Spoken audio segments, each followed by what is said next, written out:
Welcome to the channel. Today we're diving into a deeply emotional moment that left many in tears. In a heartfelt conversation, King Charles revealed a shocking truth about Prince Harry's real mother, leaving him unable to hold back his emotions. What exactly happened during this special meeting? Stay tuned to uncover the secret behind Prince Harry's tears and the story that's never been told before. Have you ever heard any rumors about the British royal family? If yes, drop a 1 in the comments. If not, leave a 0. Enjoy the video to uncover this shocking secret, and don't forget to hit that subscribe button to support the channel.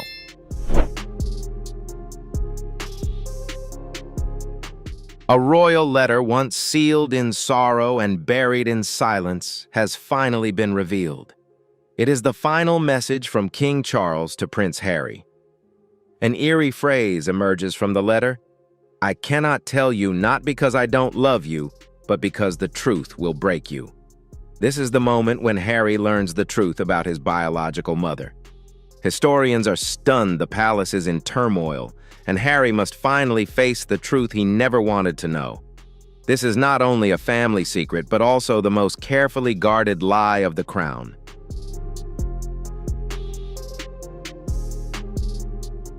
The words in the letter shattered everything. It had been hidden, forgotten, and sealed away for nearly 4 decades in the royal archives. But when the letter was revealed, it not only raised countless questions, but also cracked the foundation of royal history. One single line sent shockwaves: "He will never be hers," not truly, because from the very beginning, he was never hers. These words are cold, profound, and carry a direct meaning.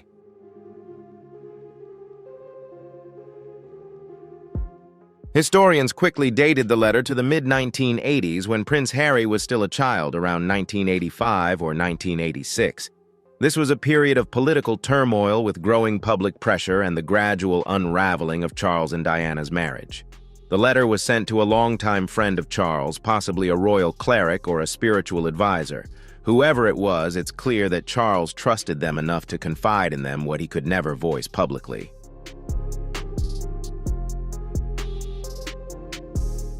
Now, as the palace refuses to comment, the mystery deepens. Why was the letter concealed? Why was it made public at this moment? And most importantly, who is Charles referring to when he makes that statement? If it's not Diana, everything could change. When the letter was revealed, all eyes were drawn to this weighty remark. But to truly understand its meaning, we must ask, who is she and what did Charles really intend to convey?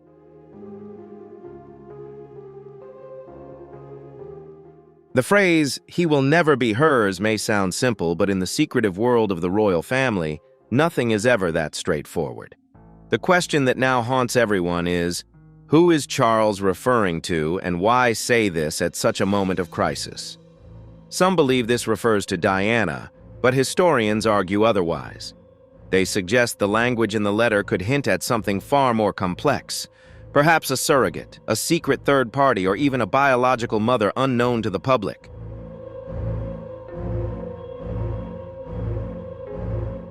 This becomes even more suspicious when we consider the timing of the letter. It wasn't written in the 1990s when the relationship between Charles and Diana had exploded into public view, but rather during the quiet tension before the public ever knew about the breakdown of their marriage.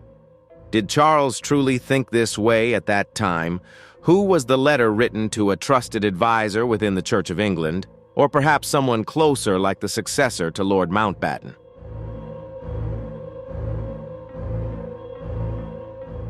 Some within the palace claim that this was not a slip of the tongue, but a deliberate and emotional decision. The words in the letter have caused historians to rewrite the royal family's timeline. This leads them to wonder whether this is an early confession of something far larger than we had ever imagined. Could this be the royal cover-up that has persisted for years?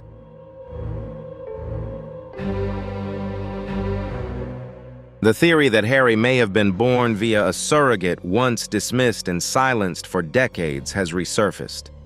This idea was ridiculed in the past, but now, with the revelation of the letter, it no longer seems impossible. Perhaps this is the truth the royal family has been trying to conceal for all these years.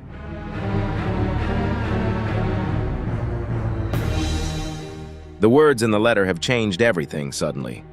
What was once unthinkable now not only makes sense, but also seems far too fitting.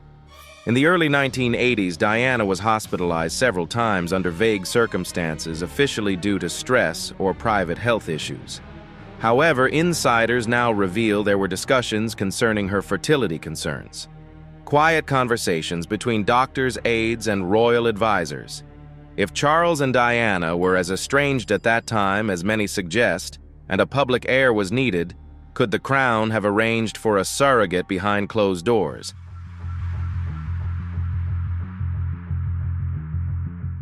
The palace holds power and motive. All it requires is secrecy. Charles's words, not hers from the very beginning, take on a different meaning now. When considering a surrogate, Diana may have been asked to raise the child playing the role of a mother without any biological connection.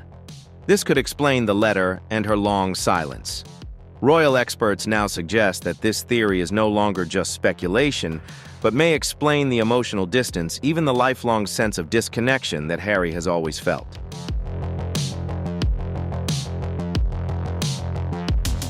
If this theory holds true, if Diana is not Harry's biological mother, what would this mean about the woman we thought we knew? Was she part of the secret, or was she the one safeguarding it? Her silence may not have been a coincidence. It could very well be the entire essence of Princess Diana's silence. Diana was known for her love, compassion, and devotion to her sons. But when it comes to Harry, that love now raises an emotional question. Was she his biological mother, or was she the protector he chose to have?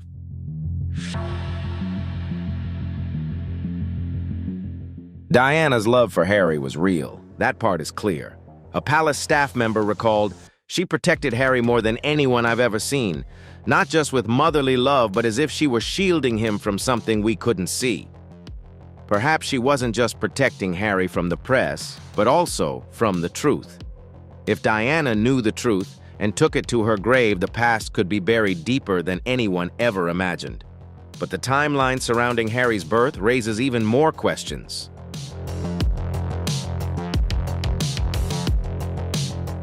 Harry's birth in September 1984 led the public to believe that Diana and Charles were a young, smiling royal couple fulfilling their duties. But behind the scenes, cracks were forming.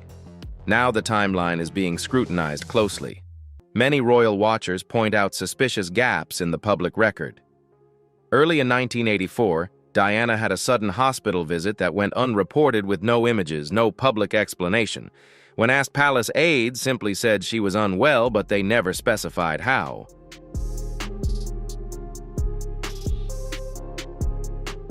Then there is the question of James Hewitt, long rumored to be Harry's father.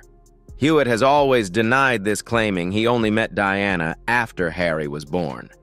That may be true, and in fact it supports a much deeper hidden story about Harry's origins, perhaps not about the father, but the mother. Currently, many royal archives from the 1980s are being reviewed, and there are quiet reports suggesting that some documents may have been replaced or altered with dates around the time of Harry's birth.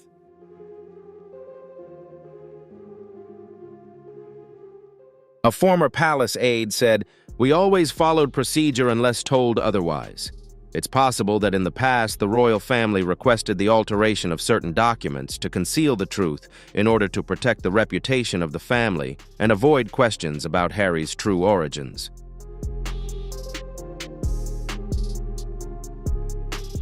That protocol likely included covering up the truth about who carried Harry. As these documents are quietly reviewed, a rumor resurfaces. Has Harry ever had a DNA test?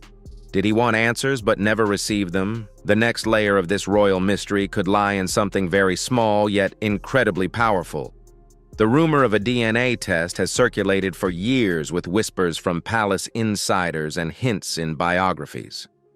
Some claim quietly that Harry had requested a test but never saw the results. Now, with the letter being revealed, these whispers are growing louder.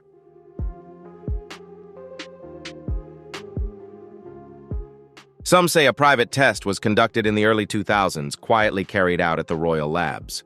A former security staff member claims that a sealed envelope was sent to Clarence's house. No one knows what happened after that. Did Charles see the results? Did Harry ever see them? If the results were concealed, it raises a troubling possibility that someone was trying to protect not only the monarchy, but also Harry himself. Because if the truth is that Charles is the father, but Diana is not the mother, the royal narrative would change, and Harry's entire sense of identity would be altered.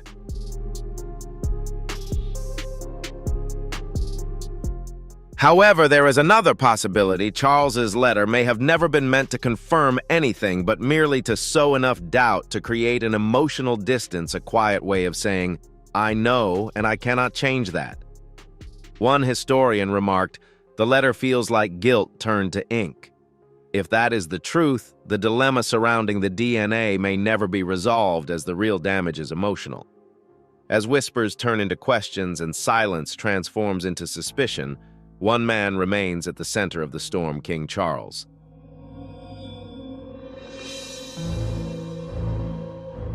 Because if this story is about Harry's identity, it is also about the secret of a father and perhaps the hidden anguish he carries, the hidden pain of King Charles. Charles has always appeared calm and controlled, but beneath the rigid upper lip and royal tradition lies a man who bears a profound personal burden. The letter now brought to light is not just a historical footnote, but perhaps the rawest glimpse into the inner turmoil of Charles we've ever seen. He will never be hers. Not truly, because from the very beginning he was never hers. Read that line not with doubt, but with sorrow. What if it isn't meant to be cruel, but is in fact a confession?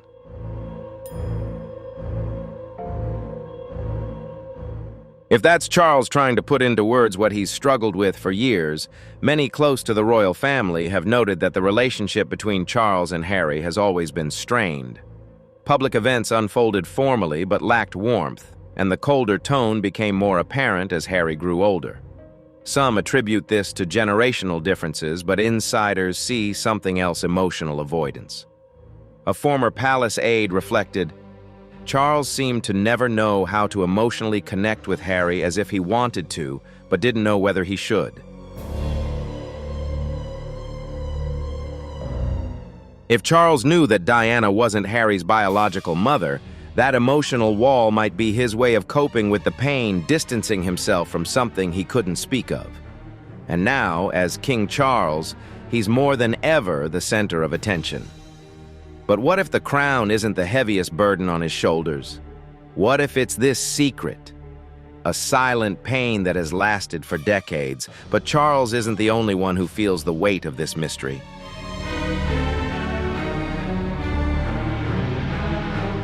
What do you think about this secret? Is King Charles hiding a painful truth about Harry? Drop your thoughts in the comments and let us know if you were Charles. Would you keep this secret or reveal the truth? Don't forget to hit like and share this video.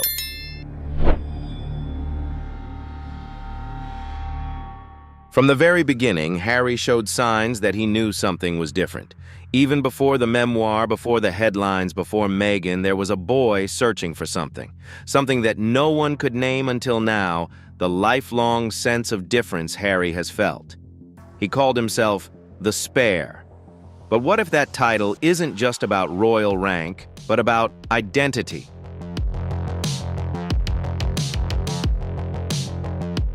From childhood to adulthood, Harry seems to have always lived in the shadow of something undefined. Now the final pieces may be falling into place in the reserve.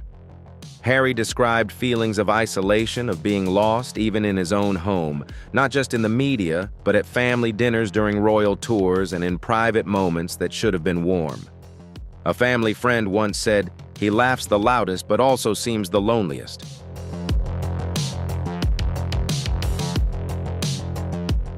Teachers recall Harry asking questions that other children didn't, not just about the world, but about himself. Where do I come from? Why do I feel so separate?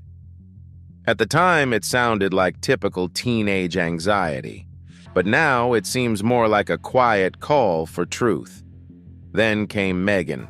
She didn't just love Harry, she listened to him and encouraged him to seek out the difficult questions he had always been asking. Meghan is said to have told a close friend, "Now he wants answers deeper than just his lineage."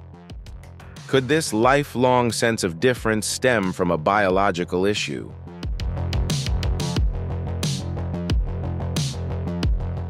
If Harry was raised by a mother who wasn't truly his, and has felt that something has been missing throughout his life, then the pain we see isn't rebellion, it's instinct. If Harry's instinct is telling him the truth, then the silence from the palace becomes deafening. While Harry and Meghan search for answers, Buckingham Palace is doing the opposite, fumbling behind closed doors, consulting legal teams, and preparing to manage the fallout. What are they truly afraid of? The silence of the royal family, their fear. The letter has been revealed, the timeline is unraveling, and Harry's questions are louder than ever.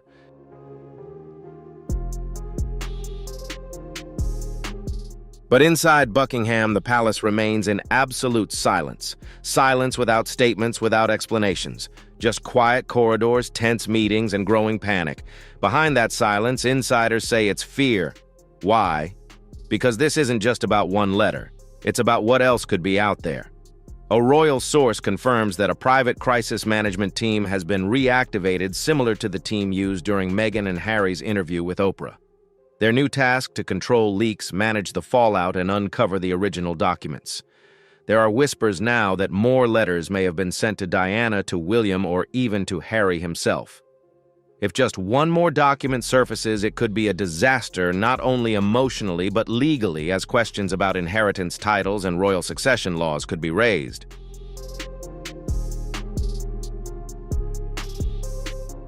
The legal team is reportedly examining the royal family's ability to conceal documents under the Official Secrets Act. British media are under pressure to avoid publishing any new information, but foreign media, independent investigators, and international tabloids are not bound by the same rules. Still, the truth is beginning to leak out. A royal aide recently said offhandedly, "They're not worried about the truth. They're worried about losing control of the truth." And that truth could be bigger, darker, and more damaging than anyone expected. Because this is no longer just about Harry, it's about the future of the monarchy itself, and that future may depend on one person standing between the past and the crown.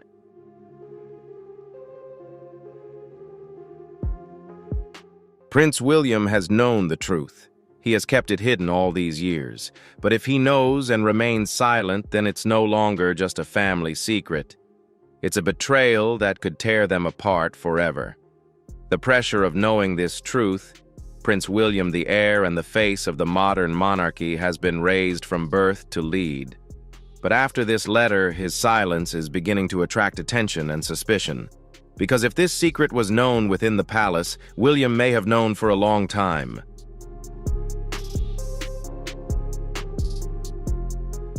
The relationship between William and Harry has always been complicated, yes, but often distant, protective, yet still guarded over the years. Harry has hinted that William always followed the script. Does that script include the secret behind Harry's birth? And if so, how long has William kept that secret? Sources close to the palace suggest that Charles may have confided in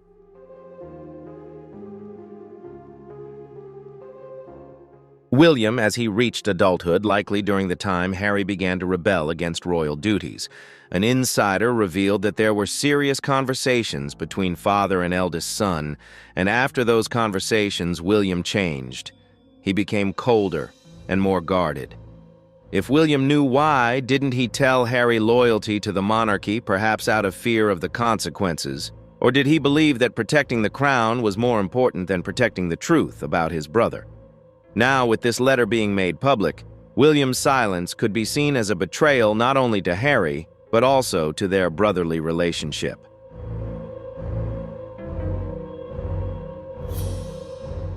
While William remains silent in London, a storm is brewing across the Atlantic in Montecito, California. Harry and Meghan are facing this truth not with silence, but with action. Behind closed doors, Meghan is said to be urging Harry to uncover the entire truth no matter the cost.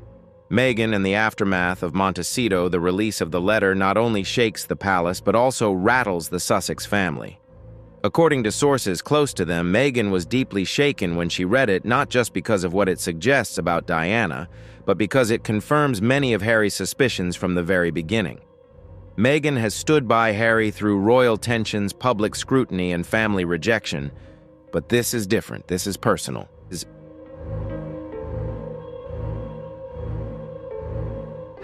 Friends of the couple say that Meghan is now encouraging Harry to go further, consulting legal experts, reaching out to historians, and even pursuing a second memoir focused entirely on identity. An insider in California reveals that they are looking into private DNA experts. Meghan wants him to clarify not just for himself but for their children. The possibility that Archie and Lilibet's bloodline may carry a mystery is not something they take lightly. The family they are building is based on truth, not royal illusions. And in true Meghan style, she may be preparing to help Harry tell the world through a documentary, a podcast, or a new book, perhaps the next chapter in Harry's story, not about leaving the royal family, but about finally understanding where he truly comes from.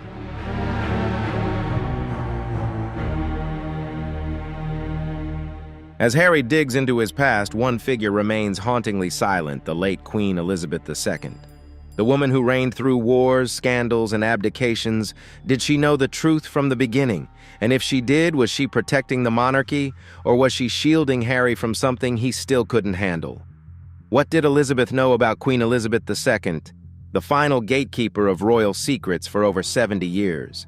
She balanced duty with discretion, but when it comes to this letter and the secret, it suggests that her silence might be the most telling clue, revealing much more than those closest to her ever imagined.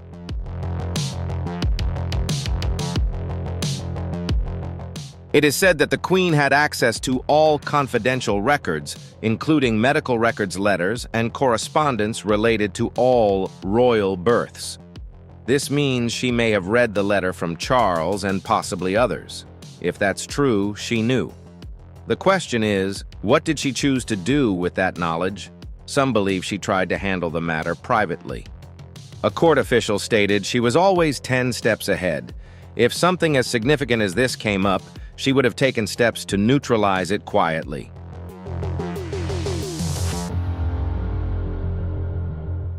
Did her sudden gesture of peace drive the negotiations with Harry in her final years as goodwill? The last meeting between the Queen and Harry in 2022 is now being re-examined. At the time, it was described as warm and sincere, but could it have been a silent confession, a goodbye carrying more meaning than anyone realized? The Queen may have taken many secrets to the grave, and this could be one of them.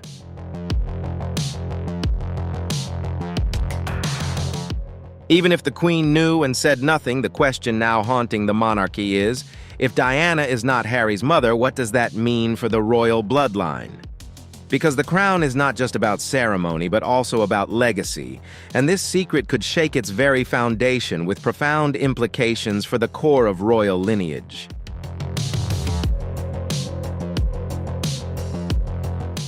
If Diana is not Harry's biological mother, the consequences go far beyond their personal pain. It strikes at the heart of what defines royal lineage inheritance: every royal title, every position in the line of succession. Everything depends on one thing: proven ancestry. Prince Harry is currently 5th in line to the British throne, with his children Archie and Lilibet closely following behind. But if it were proven or even widely believed that Harry's maternal link to Diana is false, would that affect their status? Could it strip them of their royal privileges?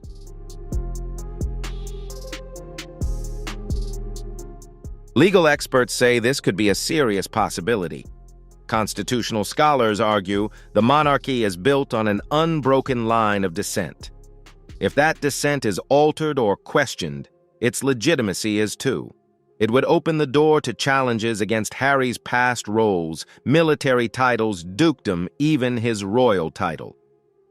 Some now believe this could be why Charles quietly began stripping titles years ago, not out of anger, but to control the fallout from this theory. There is also another perspective on why Archie and Lilibet didn't receive the HRH title when they were born. At the time, it seemed like a punishment, but what if it was a precaution, a way to avoid future legal battles?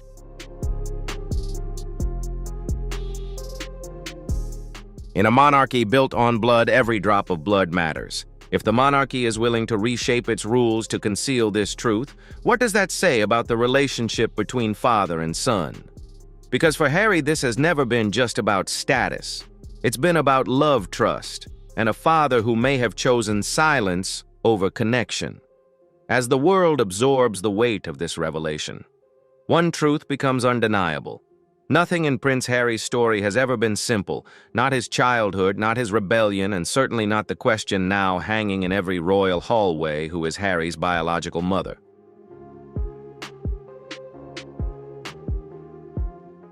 The final letter, believed to have been written by King Charles at the twilight of Queen Elizabeth's reign, is very short, but insiders say it was never meant for the public.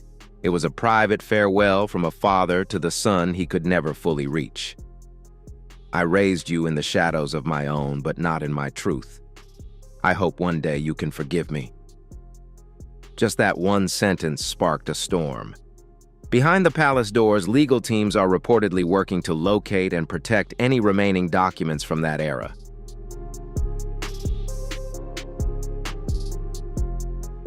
Meghan and Harry are reportedly weighing their next steps. The truth, they say, is now more important than tradition. But what about William's sources say he remains silent? His public face hasn't changed, but behind the scenes, this revelation could shatter any remaining relationship with his brother. If William knew and stayed silent, then it's not about loyalty or betrayal.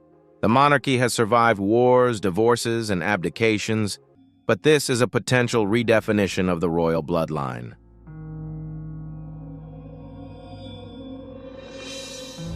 In the end, titles no longer hold meaning when trust is lost.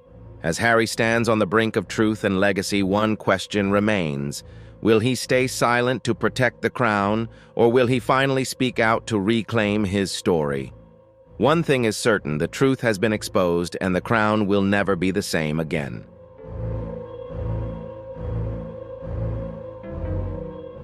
So, in a truly emotional moment, Harry couldn't hold back his tears as the truth was finally revealed. Could this be a turning point in his life and his relationship with the royal family? Don't forget to share your thoughts in the comments below and hit that like button if you found this story shocking. Be sure to subscribe to the channel so you won't miss out on more royal secrets. Thanks for watching. Finally, King Charles strikes back with undeniable proof of Archie and Lilibet's true identity. The evidence is here, shattering Meghan and Harry's claims once and for all. Could this be the biggest counterattack in the royal feud? Let's dive in and find out in this video. What do you think about the latest royal drama? Do you believe Meghan's claims about Archie and Lilibet? If you do, drop a 1 in the comments. If not, leave a 0. Stick around to watch the video and uncover the shocking truth King Charles just revealed, and don't forget to hit that subscribe button to support the channel. If the bloodline of the British monarchy is called into question tonight behind the closed doors of Kensington Palace, a DNA revelation has surfaced showing that Archie Harrison and Lilibet Diana share no genetic connection to the Windsor family, not even to Prince Harry himself. This disclosure threatens to shatter decades of royal tradition, casting doubt on their claims to royal titles and succession rights. It is a shock not only to the royal family, but also to the public at large.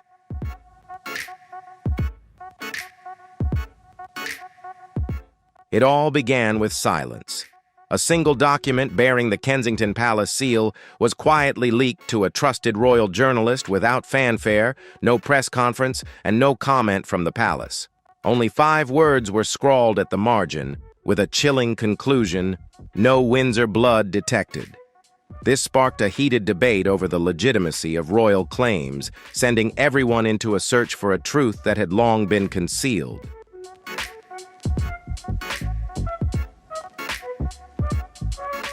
For years, rumors had circulated in the shadows. Whispers, slowly morphed into tabloid fodder conspiracies, appeared on forums and were shared across social media feeds. But this was different. This was evidence. Cold, clinical proof that threatened to unravel the very foundation of the royal lineage. From the moment Prince Harry and Meghan Markle announced the birth of their son Archie Harrison Mountbatten, the public had noticed the strange absence of the usual royal rituals.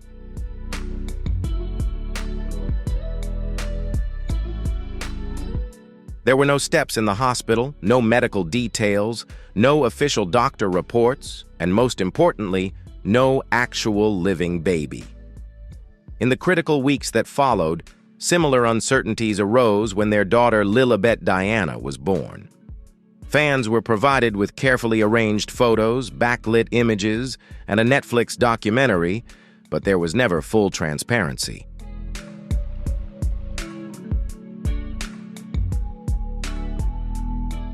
At first, only a small portion of the observant community voiced doubts, but now it has been confirmed as an undeniable truth. Archie and Lilibet truly have no biological connection to the Windsor family. This revelation is not just about biology. It touches on succession, national identity, and the sanctity of truth in a monarchy that has endured through wars, scandals, and assassinations.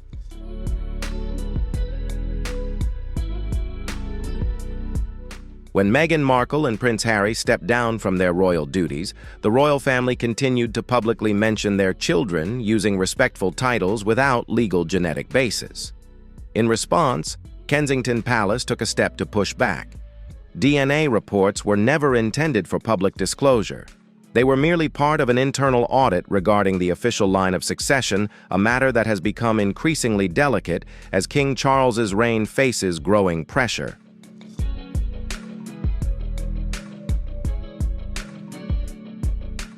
The report was handled by forensic experts working under the Royal Protocol Office, an elite internal team tasked with managing the most stringent legal compliance issues of the monarchy. What they found left no room for interpretation. Samples from both children showed no chromosomal link to Prince Harry or any member of the Windsor family, living or deceased. This means that genetically Archie Harrison and Lilibet Diana are not Windsor and are not eligible to inherit the royal throne. They are even ineligible to bear the Windsor surname.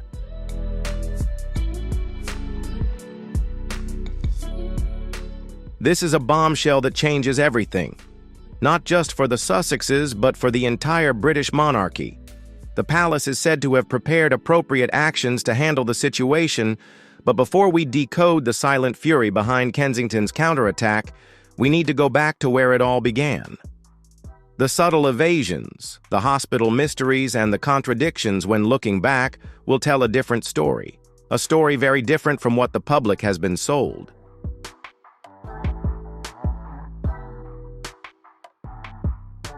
Archie Harrison, the son of Prince Harry and Meghan Markle, was born as the first mixed-race child in the modern royal family. It was an iconic event, but the usual procedures were quietly overlooked. While Kate Middleton beamed with every child outside the hospital, Meghan opted for complete privacy. No doctors were named, no nurses were interviewed, and no footage was leaked. A simple palace announcement reported that Meghan had gone into labor, and a few hours later, news broke that Archie had been born.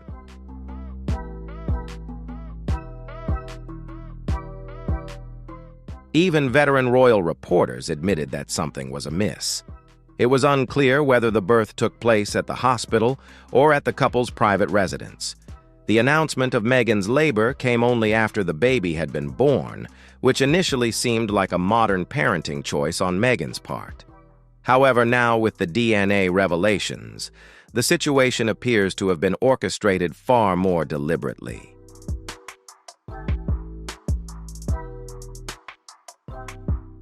The birth of Lilibet Diana was no different. There was no official hospital, no medical staff on record, and the birth announcement in California lacked any public certification. Once again, privacy was cited to explain this deviation. However, in a royal family where public duty begins the moment a child is born, this discrepancy was not only an act of defiance, but also highly suspicious.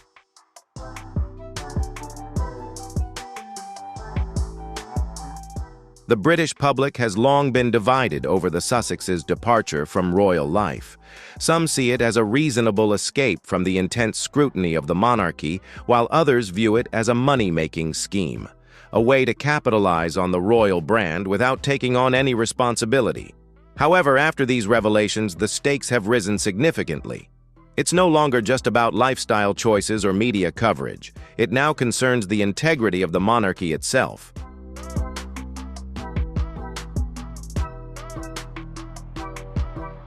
Kensington Palace is believed to have decided to publicly reveal the DNA test results not out of a desire for revenge, but because it is a constitutional necessity. DNA verification is now not only about biological truth, but also concerns succession rights, royal assets, and the future influence of the monarchy. Those supporting the palace urge King Charles and Prince William to act swiftly to protect the historical and future bloodline of the royal family.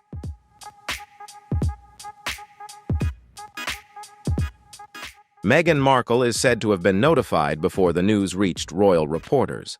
Her reaction was reportedly one of anger and hostility. She threatened legal action while Prince Harry, according to sources, was emotionally shocked and unusually silent. Since the DNA leak began, Prince Harry has made no public statements.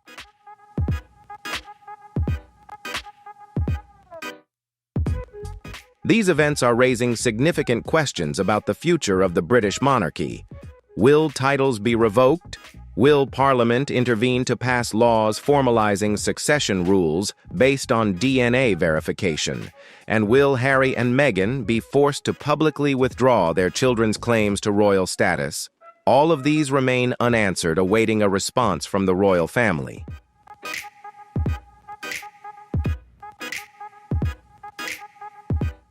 The British monarchy has faced numerous scandals in the past, from affairs and financial corruption to abdications. However, they have never before encountered a scandal that questions the legitimacy of their bloodline and the future of the monarchy. And if what palace sources are saying is true, Kensington Palace is far from done. This is just the beginning of a larger effort to expose what one royal insider has called the greatest deception ever carried out within the royal walls.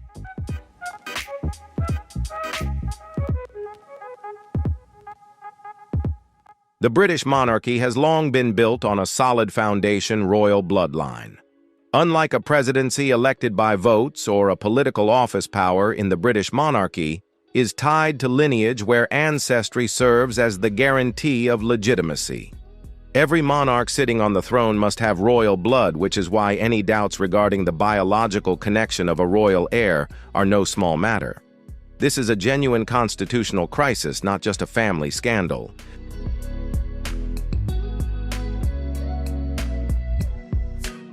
To understand the significance of this DNA revelation, we must look back at the history of the monarchy. When William the Conqueror seized the English throne in 1066, he said a precedent succession had to be justified either through conquest or legitimate inheritance. Today, in a modern democratic society, royal succession remains protected as the sole reason for the monarchy's existence.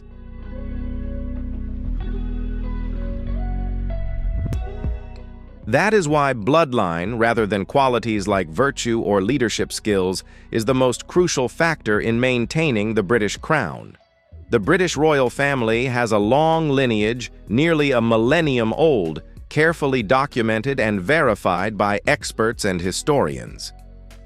Every child born into the royal family is not only honored emotionally, but also recorded, verified, and has a clear birth date with witnesses. Everything must be transparent, indisputable.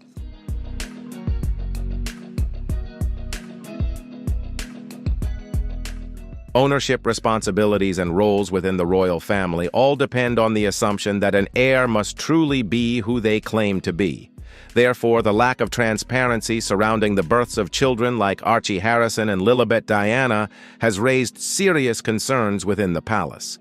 While the public may debate whether Meghan was too private, legal advisors are becoming increasingly worried. This is an unprecedented situation in recent history, where royal family members have failed to provide any official documentation regarding their children's birth dates.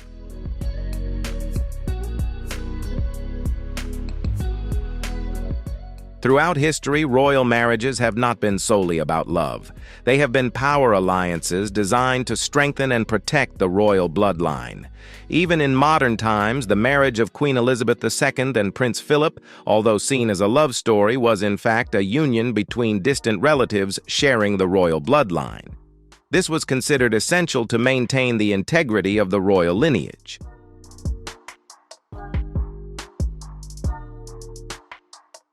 This explains why the British royal family has resisted reforms to the structure of succession.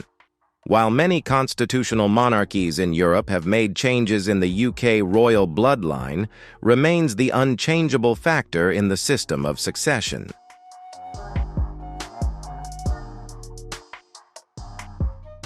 The British monarchy may be a ceremonial institution, but it is also deeply rooted in legality and symbolism. To ensure the monarchy's survival, biological legitimacy must always be protected absolutely. When the confirmation of biological heritage is in doubt, the entire monarchy stands on unstable ground. The revelation that Archie and Lilibet do not share DNA with the Windsor lineage creates a serious challenge not only for the Sussex family, but also for the constitutional system of the United Kingdom. Their names have appeared in the official line of succession for years, and while they were not granted the HRH titles at birth, it was still assumed they could inherit them under King Charles's reign.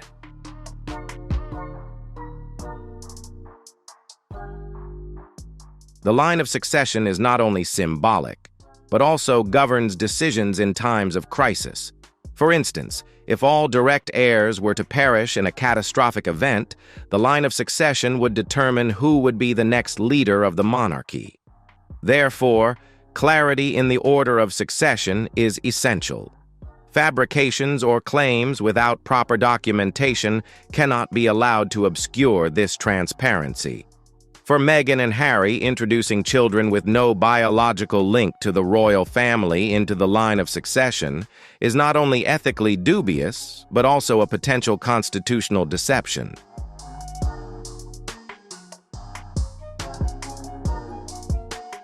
Some royal scholars have pointed out that this situation bears similarities to past scandals regarding the legitimacy of the royal family. For instance, in the 15th century, Princes Edward V and Richard were rumored to have been murdered by their uncle Richard III, partly due to doubts surrounding their legitimacy. More recently, in the 20th century, there were rumors about the paternity of Prince Albert Victor, Duke of Clarence. However, never before in modern times has the monarchy faced a scenario where children presented as heirs could have no actual biological connection to the royal lineage.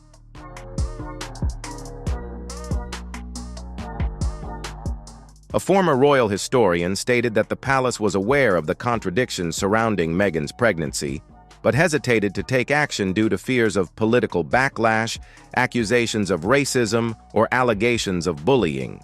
This delay, this silence, allowed the situation to spiral out of control, and now the monarchy faces an issue that has never been publicly challenged before until scientific truths had to be brought into the light.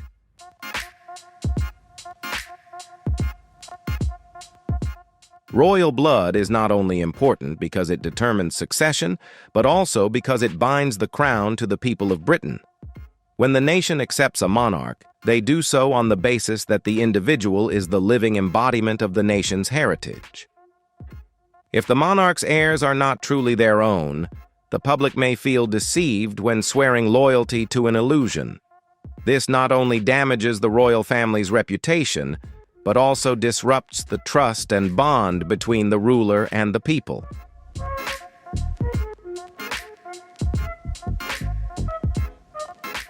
In some royalist circles, the current debate is not only about Meghan's actions, but also about the failure of the system to detect and prevent this deception. The questions now are no longer hypothetical, but urgent matters.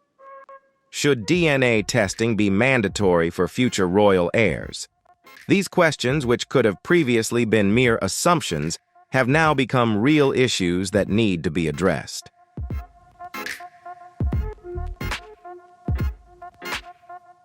The British public funds the royal family partly through the sovereign grant from the Crown estate. This funding covers expenses such as security, housing, travel, and education for senior members of the royal family. In the past, this support was extended to the Sussexes and their children. If those children never had biological rights to a royal title, the potential misuse of financial resources could soon become an issue that needs to be addressed.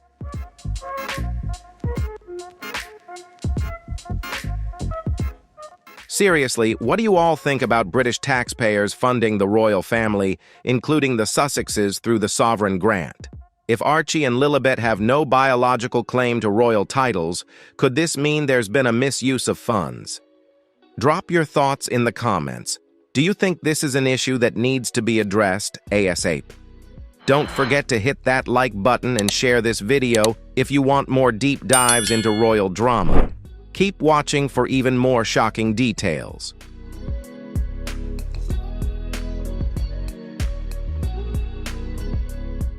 The confirmation that Archie and Lilibet do not share DNA with the Windsor lineage has not only caused a public relations shock, but also opened the door to a legal and political backlash that could lead to the revocation of titles, the revision of succession orders, and even a demand for the Sussexes to publicly amend their records.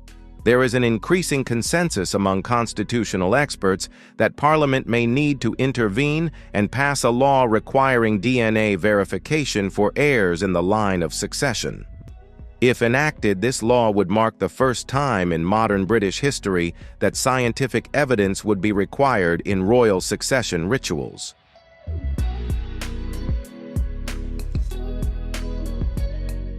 However, the most notable aspect is not the legal or political ramifications, but rather the public perception. The monarchy exists through the trust of the people.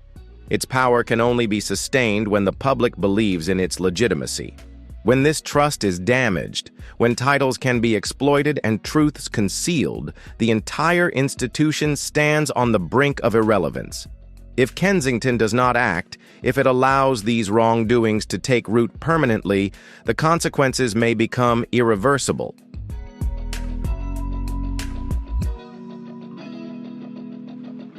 The royal bloodline is not important due to superstition or tradition, but because it is the only factor that distinguishes the monarchy from a mere spectacle.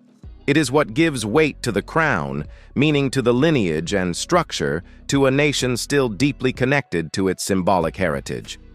The truth has emerged, and now it's time for action.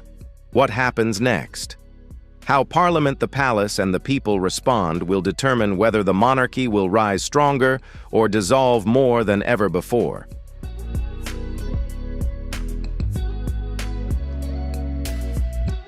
From the outside, Harry and Meghan's story appears to be a modern royal fairy tale. A young prince, long considered the backup, finds love across the Atlantic with an American actress. She brings diversity and contemporary allure to the royal family. However, beneath the glitz of the public narrative, a darker undercurrent begins to emerge. The omissions, the imperfections, and the incongruent moments start to reveal themselves. The story is being tightly spun by the media, but those with a keen eye will notice the unsettling signs.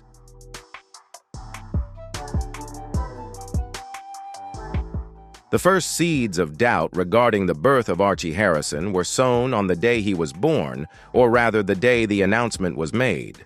On May 6, 2019, the palace announced that Meghan Markle had gone into labor. However, just a few hours later, another announcement revealed that the baby had been born early that morning. The discrepancy between the two statements drew attention. Why announce labor without immediately sharing news of the birth, an event typically made public as soon as possible? This raised questions about why the royal birth information was delayed, a moment that should have been disclosed right away.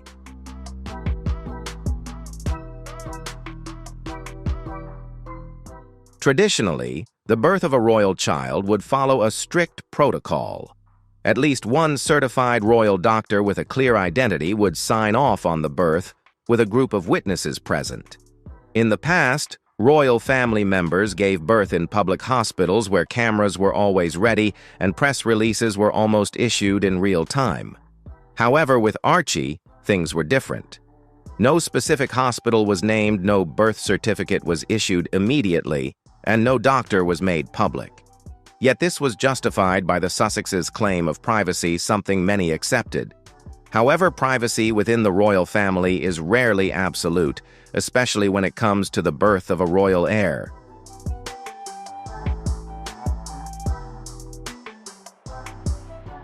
The story of Eve and Maximilian Cooper is living proof that love isn't confined by race or cultural background, but is built on a deep connection between souls and genuine communication.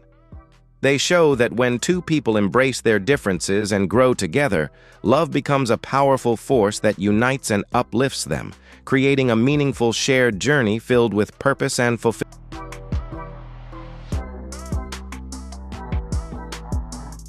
Meghan completely refused to publicly share the key moments of her childbirth. Instead, a carefully staged photo was released a few days later, not at the hospital, but in a controlled setting at Windsor Castle. In the photo, Meghan and Harry stand smiling next to their newborn, tightly swaddled in a blanket with most of the baby's face covered. What stood out was that it was not the mother or father holding the child, but Prince Harry. Meghan barely touched the baby. This moment quickly raised questions. Why was the baby so tightly wrapped if it had been born days earlier? Why wasn't the mother holding her child? Where were the signs of post-birth exhaustion or recovery? Critics were quickly dismissed as conspiracy theorists, but from certain corners of the media and the royal organization, these concerns had practical merit.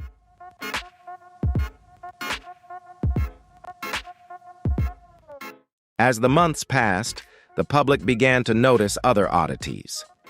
Meghan and Harry occasionally appeared in public with their children, but these moments were rare and often arranged in peculiar ways. The photos showed the baby being held at strange angles or fully covered with hats and blankets, even during summer outings. One appearance at a polo match left Meghan awkwardly posed with her posture stiff and her arms seemingly unfamiliar with the weight of the child. The press attributed this to clumsy parenting, but others suspected something was amiss. Online communities began to meticulously analyze every image and video of the Sussex family. They noticed inconsistencies in the shape of the baby's head from one photo to another, or discrepancies in hair color and ear shape. One particular comparison showed Archie in two photos, one with lighter skin and straight hair, while the other had darker skin and curly hair. Critics suggested this could be due to lighting or natural development, but others suspected something deeper was being hidden.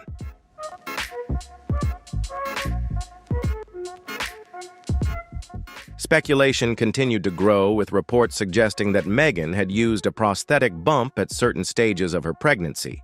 Some videos circulated where her belly appeared to fold unnaturally when she sat down. This sparked a wave of online discussion. Was it simply the result of wearing soft maternity clothes?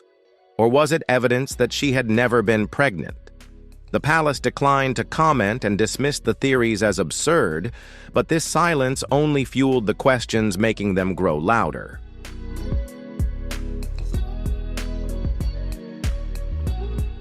In June 2021, when Harry and Meghan had completely stepped away from official royal duties and were living in California, the announcement of Lilibet Diana's birth was even more vague than Archie's. No hospital was named, no birth time was provided, and no certificates were publicly released. The couple issued a brief statement confirming the name and birth date, mentioning that both mother and child were healthy. But once again, the official images of the newborn were missing. No authentic photos of Lilibet were shared in the following weeks. As months passed, the Sussex family released a holiday card at the end of 2021, featuring what they claimed was the first image of Lilibet. However, upon zooming in, inconsistencies were pointed out.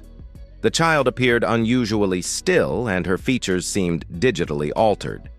A digital forensics expert claimed that the photo might have been heavily edited or even generated by AI. Although this has never been definitively proven, the public's suspicion was unmistakable. A consistent theme emerged. Meghan and Harry had carefully crafted a visual narrative of their family without providing enough concrete evidence.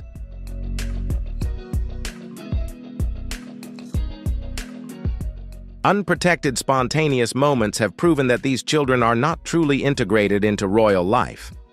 While other prominent public events such as trooping the color official family photos and royal activities from a young age have seen the participation of William and Kate's children, Archie and Lilibet, have been oddly absent. Even during Queen Elizabeth II's Platinum Jubilee, when many expected Meghan and Harry to present their family to the public, the children remained hidden. Only vague statements were issued and no images or public videos were shared.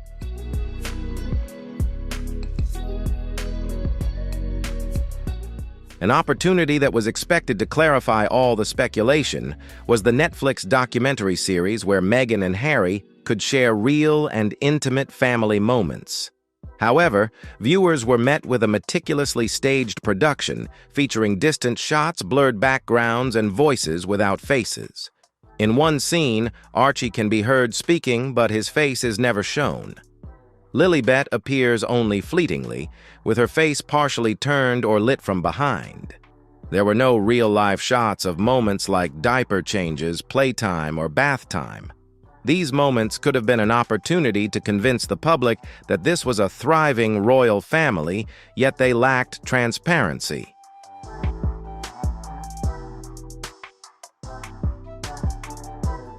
While the public has not received transparency, a growing concern within the royal household has begun to emerge. According to multiple sources, staff at Kensington Palace were quietly instructed to create a timeline of events related to both children, including private travel records, medical reports, and correspondence from staff with the Sussexes. The purpose was not to validate conspiracy theories, but rather to prepare for any potential legal or constitutional actions that might arise.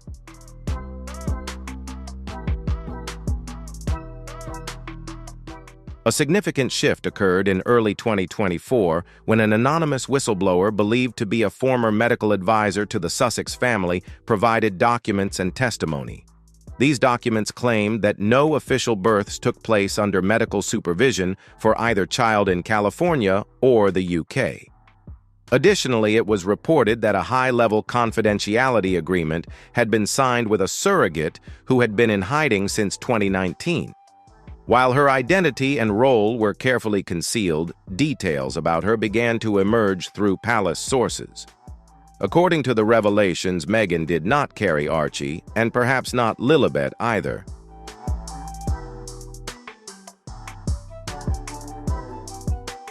As the story of the Sussex children's births grew more obscure, the palace took discreet action.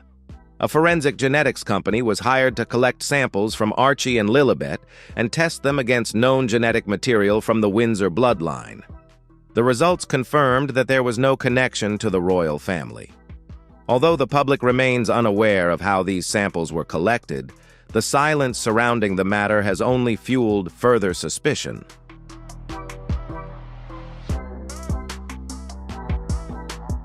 The issue became clearer from the very first moments when Archie and Lilibet were introduced to the world. From the outset, something felt off, and now we know what it was.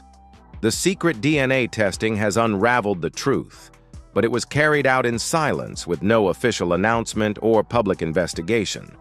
Only a quiet directive was issued from Kensington Palace to answer the question that the monarchy had been grappling with for years. Are Archie Harrison and Lilibet Diana truly part of the royal bloodline?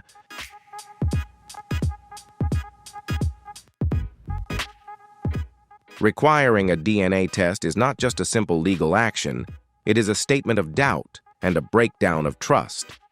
In the royal world, asking for a DNA test signals that something is deeply wrong.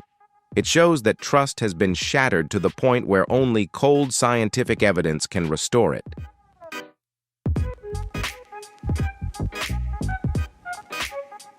The push for DNA testing was not an abrupt reaction, but a slow and cautious process carried out after years of observation and careful consideration.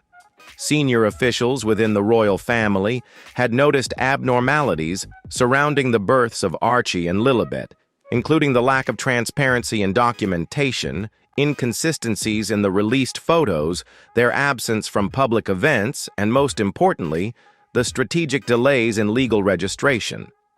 Despite these growing concerns, no official action was taken for a long time. The Queen, in her final years, likely wished to maintain peace within the family, while Prince of Wales Charles did not want to further disrupt the situation amid the nation's recovery from the pandemic and the impacts of Brexit.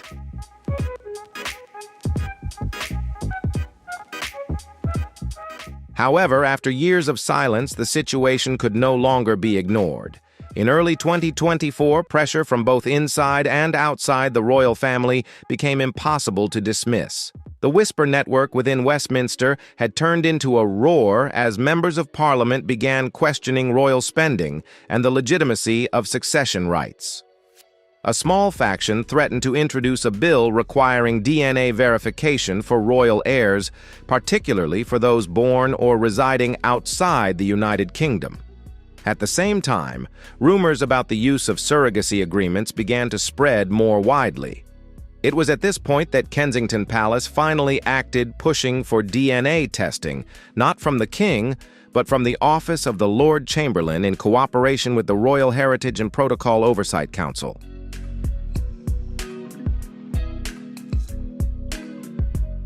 The Royal Heritage and Protocol Oversight Council, although not widely known to the public, is a group of constitutional experts and historians tasked with protecting the legitimacy of the royal lineage. Their authority is not limited to ceremonial duties, but extends to enforcing constitutional regulations. When they issue directives, they are legally binding within the royal family's structure. The testing process was not carried out in public laboratories or through typical government channels. Instead, it was conducted secretly through a research team collaborating with a private genetic research company based in Switzerland, specializing in father-child relationship analysis for high-profile clients.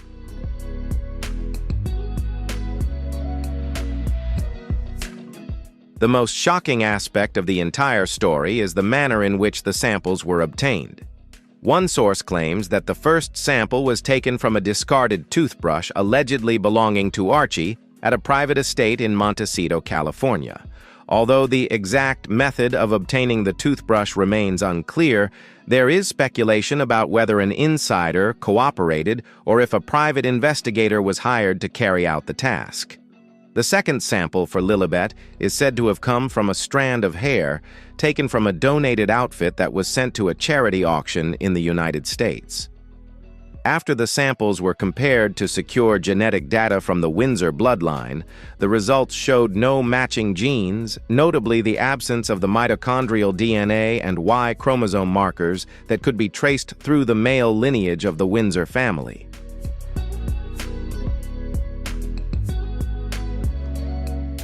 The test results concluded that there was no genetic connection between Archie Lilibet and the Windsor family. This not only caused a public uproar, but also had far-reaching legal and constitutional consequences, raising questions about succession rights and the future of the monarchy.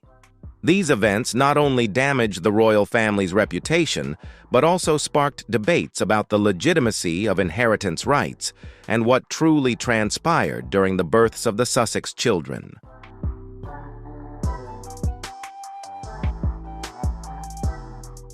The report ended with a sentence that has since been repeated in whispered conversations across the halls of power: no biological relationship with any living member of the royal family can be established. Those who read the report were said to have been stunned, with some even crying, while others sat in silence for several minutes.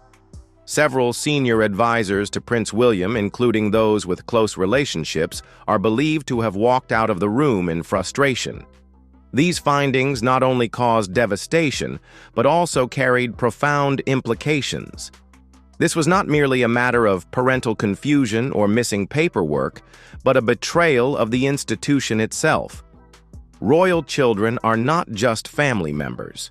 They are future heads of state with rights to protection, recognition, and roles in ceremonial duties, inheritance of wealth and historical financial privileges of immense value.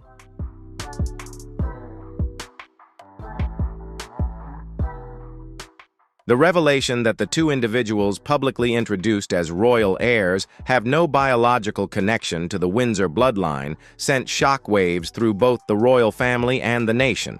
Once the test results were confirmed, a series of critical decisions had to be made. What would happen with this information, who would be notified, and how far would the consequences reach? The first to be informed was King Charles, who received the report in a private meeting at Clarence House.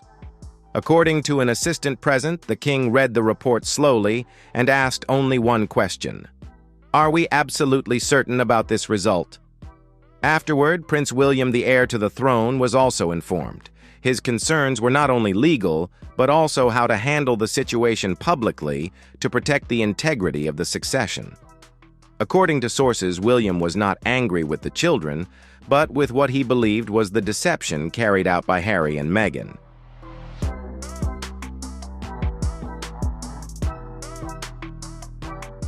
William's first concern was to ensure that Archie and Lilibet would no longer be recognized in the line of succession.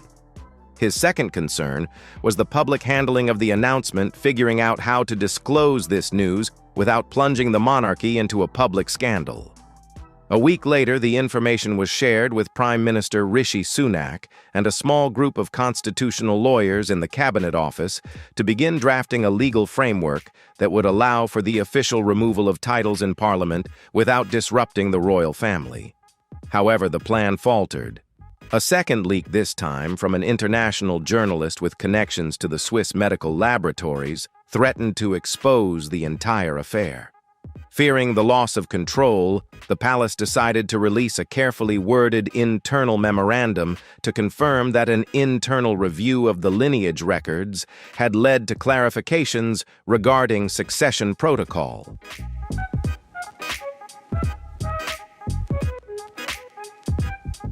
However, this statement does not directly address Meghan's or the children's DNA, but the implication is unmistakable to those who have been following closely.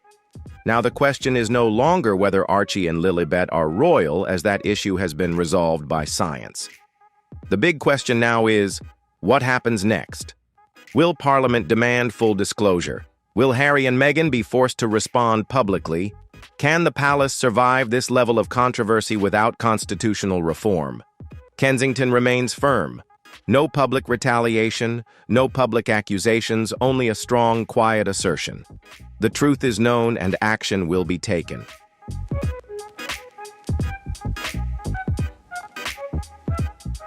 In the history of royal scandals, from abdications to affairs, this case may be the most serious because this time it's not just about love, loyalty, or legacy, it's about bloodline, the very thing that decides who wears the crown.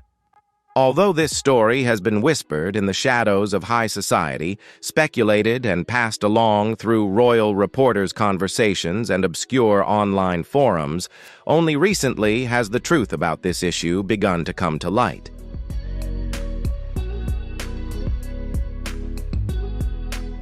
The rumor that Meghan Markle may have used a surrogate to give birth to Archie Harrison and possibly Lilibet Diana was initially dismissed as an outrageous and baseless claim, often dismissed as prejudice. However, behind the palace walls, where optics once took a back seat to order, those whispers began to turn into frantic, urgent questions.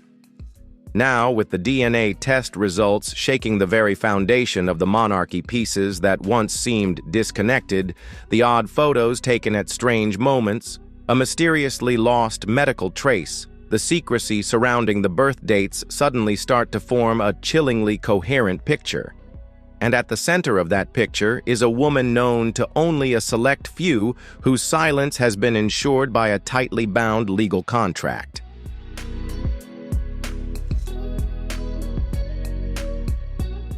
The woman known as JG is the one who carried Archie Harrison to full term. Her story began as a secret medical arrangement between specialists, but has since evolved into one of the most shocking royal revelations in modern history. According to exclusive documents reviewed by senior officials at Kensington Palace, JG was approached in 2018 through a private agency in the United States that specializes in surrogacy arrangements for celebrities. These agencies operate with the utmost discretion, often employing former intelligence officers as coordinators with the goal of protecting the identities of all parties involved at all costs.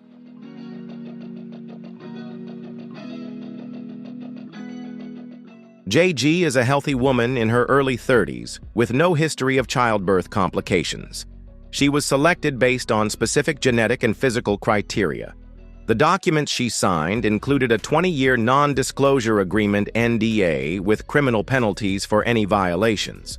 Reports suggest that the payment for her participation exceeded $750,000, divided into quarterly installments and transferred through foreign accounts linked to charitable funds associated with non-profit organizations connected to the Sussexes.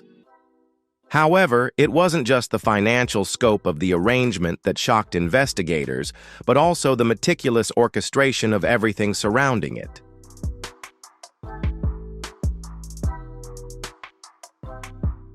At first, JG was not allowed to know the exact identity of the intended parents. All she was told was that the embryo was provided by extremely famous individuals who required exceptional privacy. A legal intermediary, a lawyer who had worked in both California and London, was designated as the official point of contact between the parties. JG only learned the truth about the parents' identity when a private nurse accidentally referred to the child of His Royal Highness in a clinic. From that point, JG claimed she was placed under a witness protection-like regime.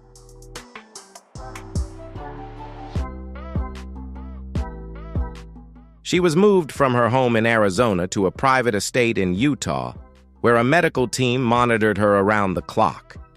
All of her communications were screened and tracked.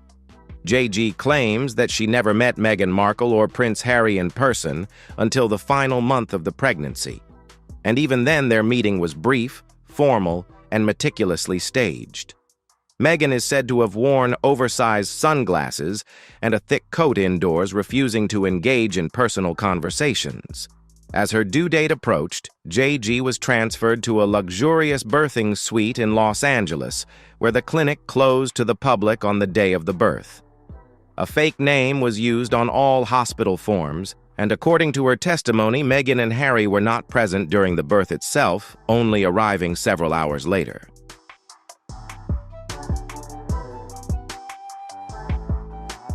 The story surrounding the surrogate pregnancy and the events surrounding the births of Archie Harrison and Lilibet Diana continues to spark doubt and curiosity within the community. JG, the surrogate for Archie, has faced a tightly controlled life, including isolation, signing confidentiality agreements, and receiving large payments to maintain silence. However, when documents related to the surrogacy were leaked, and information regarding Archie's biological origins was questioned, tension within the royal family, and the public began to escalate.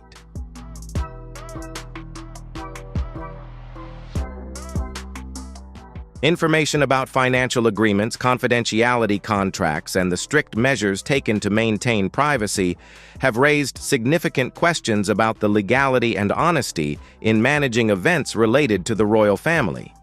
The story of JG and the emergence of documents verifying the surrogacy point to a scenario that many have long suspected that Archie might not be the biological child of Meghan Markle and Harry, which could severely violate legal regulations regarding royal lineage and impersonation.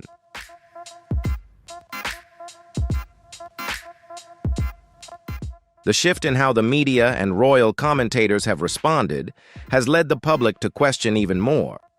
Details about surveillance, the absence of genuine family moments, and the editing of birth-related documents have sparked a wave of outrage and calls for the truth. However, every attempt to clarify the situation has been shrouded in darkness and silence, only heightening concerns about transparency on crucial matters, such as royal lineage and succession.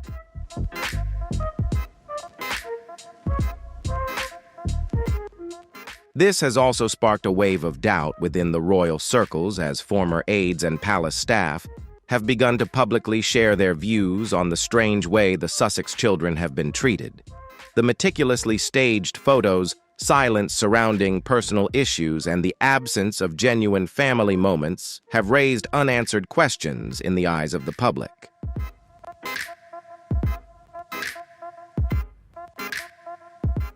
The surrogacy document leak, although not fully revealing all the details, has been enough to shed light on long-standing doubts about the authenticity of Archie and Lilibet being the biological children of Meghan and Harry.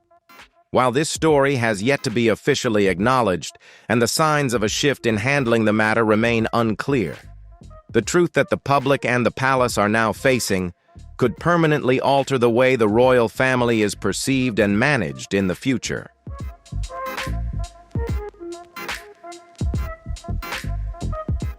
The revelation that Meghan Markle is not the biological mother of Archie and Lilibet has caused a major shock to her public image.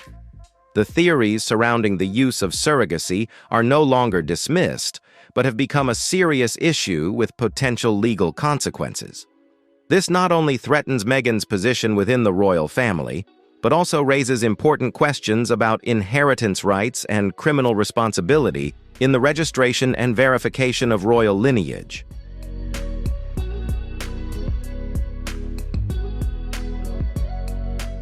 With the public events surrounding Archie and Lilibet, the scrutiny from the public and media has created a picture filled with doubt. The images from official ceremonies and the children's appearances have attracted attention not only because of the strict control exerted by the royal family, but also due to the unusual movements and actions of the children. Questions about the authenticity of these children have begun to surface, raising concerns about whether they are truly the biological children of Meghan and Harry.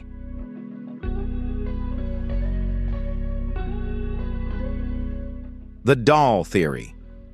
A concept introduced to explain the oddities in public events suggests that Meghan and Harry may have used reborn dolls to substitute for their children in photo shoots and events. The photos and videos capturing rare moments of Archie and Lilibet have sparked significant skepticism, especially when these children do not exhibit the natural movements and reactions typically seen in other infants.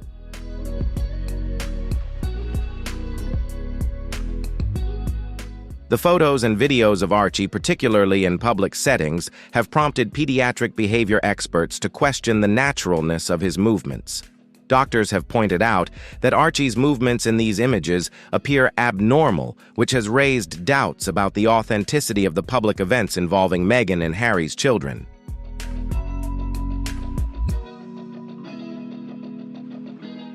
Since Lilibet Diana's introduction, the absence of clear images and the oddities in the photos have sparked the theory that Meghan and Harry may have used reborn dolls or digital effects. Royal photographers and experts have begun to question the authenticity of these children, suggesting that they might be mere staged images or replaced with unrealistic means.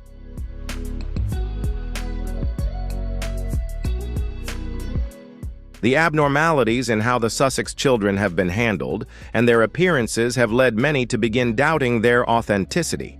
Former staff, including nannies and service personnel, have revealed that they were not allowed to interact with the children freely and were always given strict instructions on how to approach them. Footage from the Sussex's Netflix documentaries has also done little to validate the story about the children, only increasing skepticism.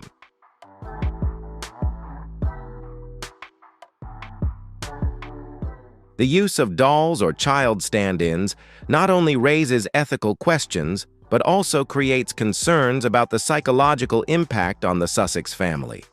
Some believe that this method could be a way to protect the family's privacy from media intrusion, while skeptics view it as a serious deception, especially when issues like royal titles and succession are brought into the debate.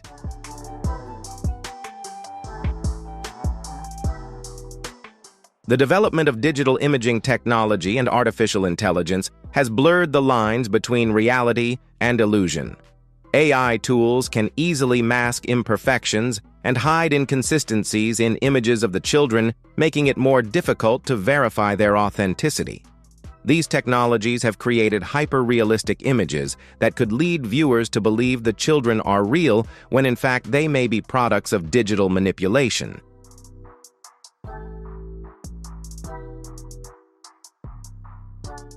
The ambiguity surrounding the public presentation of the Sussex children combined with the reborn doll theory continues to stir public opinion. Questionable images, such as the one of Archie with a clear seam on his wrist, have heightened suspicions about the use of dolls or digital effects. The Sussex's denial has failed to calm the undercurrent of doubt from both the public and the palace, making the debate over royal lineage and the authenticity of the royal children even more intense.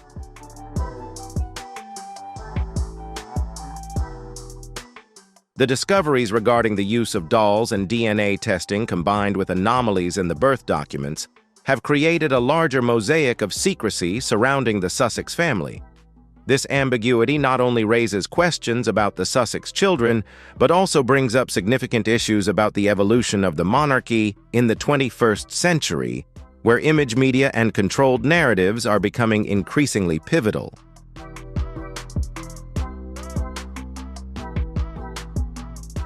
While the Sussexes build a strong personal brand and media empire, their strategy has become increasingly clear with their collaboration with Netflix. However, despite having control over their own narrative, the Sussexes are paying a price for this protection.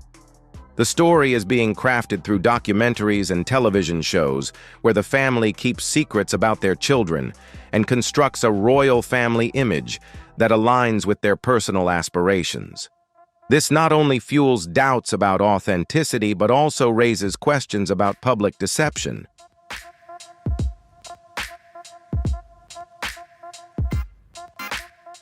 The Sussexes' resistance to publicly sharing images of their children has become a cornerstone of their brand-building strategy. The television series Heart of the Family, released at the end of 2022, revealed aspects of their family life, but deliberately avoided providing clear visual images of their children. This indicates that the Sussexes continue to tightly control their family narrative, while protecting their children from public scrutiny, even if the cost is concealing the true images.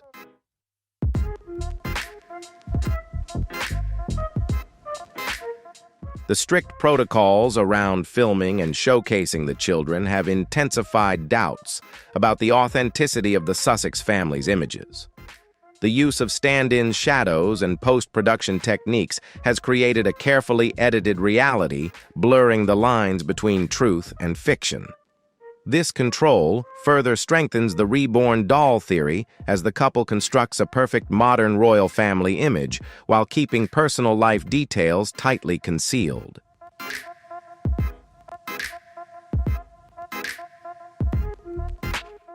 The Sussex family's collaboration with Netflix is not just a brand-building strategy, but also part of a long-term plan to maintain their global presence and influence.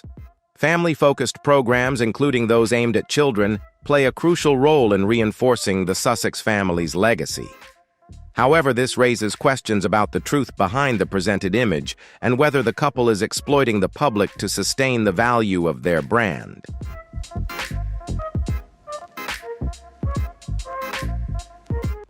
Although the Sussexes have creative control over their projects, internal tensions within Netflix have begun to arise, particularly concerning concerns about transparency in how children are portrayed. Debates about the inconsistencies in the Sussex family story have sparked fears that if this brand is exposed as a constructed facade, it could have serious consequences for the reputation and public acceptance of this modern royal family.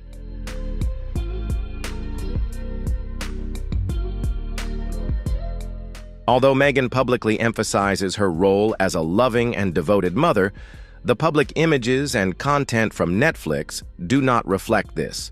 These media products seem to create a contradiction between public statements and reality, as the story about their family and children becomes increasingly difficult to control, leading to doubts about the authenticity of the image the Sussexes are constructing.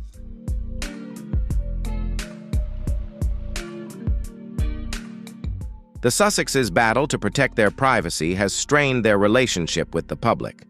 Polls show a decline in empathy towards them, particularly among traditional royal supporters. The modern royal family image that the Sussexes have built seems no longer to be recognized as authentic, but rather as a commercial enterprise.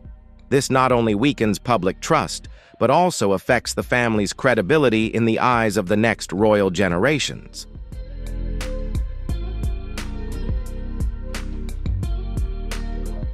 For Kensington Palace, the Sussexes' brand building through Netflix presents an opportunity to separate their image from the official royal family.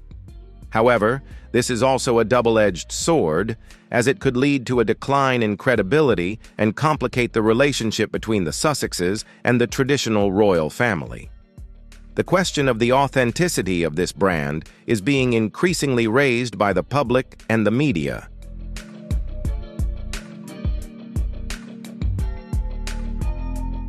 The Sussex family's use of media platforms to build their brand has made them increasingly resemble an entertainment family rather than members of the monarchy. The ongoing controversies surrounding the truth about their children, including revelations about DNA and surrogacy, have led the public and media to continuously question them. This puts the Sussex family in a difficult position as they face strong criticism for turning their personal story into a media product.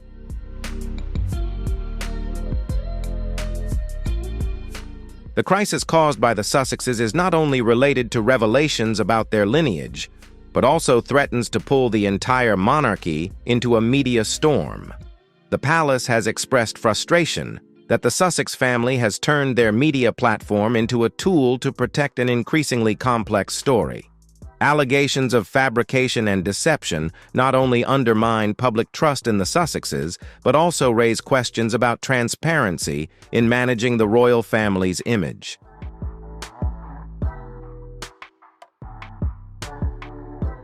With media agreements like Netflix, the UK Parliament will face lively debates about their impact on the monarchy. Lawmakers have differing views on the control of royal titles and commercial media. Some advocate for maintaining transparency in the use of royal imagery, while others argue that the monarchy needs to be adapted to align with modern media platforms.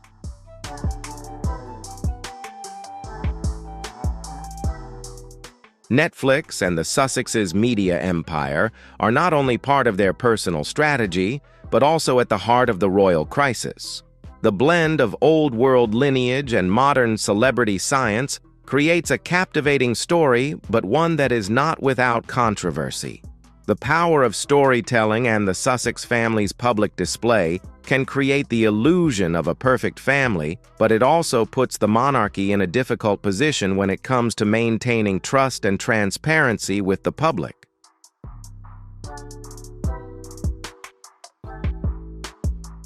Wow! What a bombshell revelation from King Charles.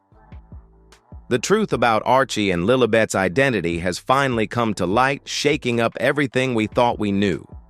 What do you think about this royal drama? Drop your thoughts in the comments below, and let's get this discussion going. Don't forget to smash that like button if you were as shocked as we were, and subscribe for more jaw-dropping updates on the royal family. Hit the bell icon so you never miss a video, and check out our other videos for more exclusive insights. Thanks for watching, and we'll see you in the next one. Breaking. King Charles has officially ordered an investigation into Meghan and Harry, and the palace is in crisis. The tension between the royal family and the couple is escalating, and the consequences could be far-reaching. What does this mean for their future with the monarchy? Stick around to find out the latest details in this explosive new chapter. The story of Meghan and Harry is capturing the attention of the world. What do you think about this investigation? Is it a necessary move by King Charles, or will it just make things worse? If you agree with King Charles's action, leave a 1, and if not, comment 0. Enjoy the video and don't forget to leave a sub for support. King Charles has officially launched an investigation into Meghan Markle and Harry, a pivotal decision in the history of the British royal family. After a series of controversies and scandals, the royal family could no longer ignore Meghan and Harry's actions and statements. This decision has not only captured public attention, but also marks a new chapter in the royal family's internal conflict, creating a significant turning point in the recent history of the British monarchy.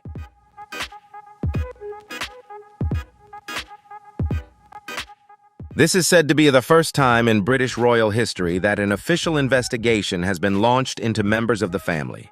This decision not only marks King Charles's direct intervention, but also sends a strong statement that the reputation and unity of the royal family must be protected at all costs.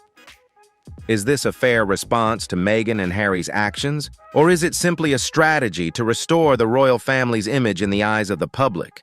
Will Meghan and Harry take this seriously enough to ensure such an investigation is truly thorough?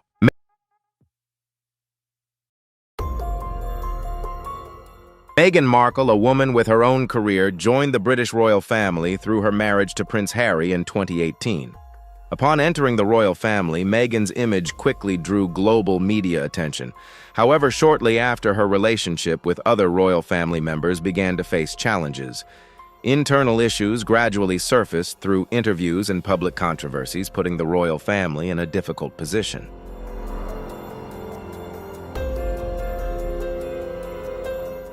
Meghan began to share her experiences regarding allegations of racism within the royal family, as well as the injustices she claimed to have faced during her time living there.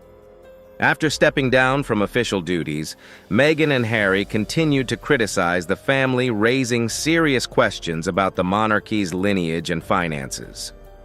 Against this backdrop, King Charles's decision to intervene comes as no surprise. The longer these issues persist, the more serious and uncontrollable they become, especially with King Charles now on the throne.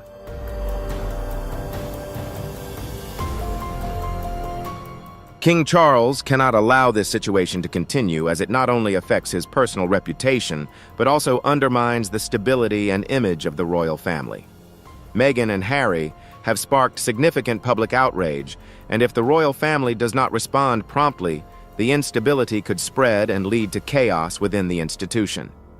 Furthermore, as the British royal family is a traditional institution, publicly airing internal disputes has severely damaged the family's image.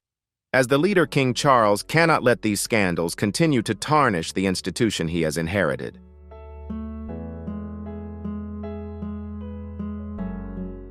The official investigation initiated by King Charles is not only a strategic response to protect the royal family's reputation, but also a way to consolidate his power, demonstrating that he can effectively handle complex issues. However, what's noteworthy is that this decision may not only shed light on the ongoing problems, but also spark new controversies. The continued division of the royal family in the eyes of the public seems inevitable. Will King Charles be able to maintain fairness in this investigation, or will his decision be misunderstood?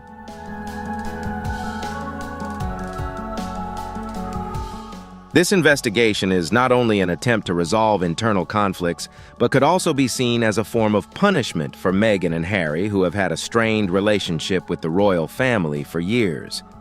Does this investigation genuinely aim to clarify the issues, or is it simply an effort to address internal tensions? These questions are not only for the royal family, but also a primary concern for the public. Every decision and action by the royal family carries profound consequences and cannot be taken lightly.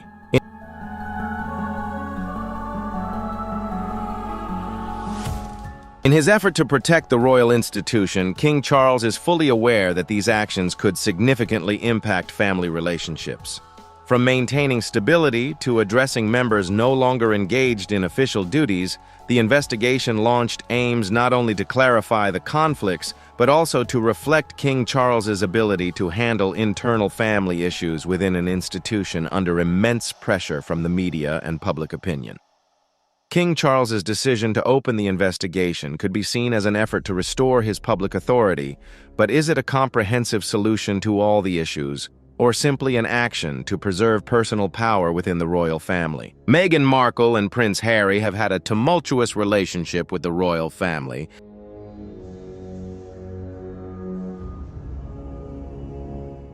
Ever since they decided to step down from their official roles in 2020. Since then, the couple has consistently made public statements, including explosive interviews and remarks criticizing the royal family.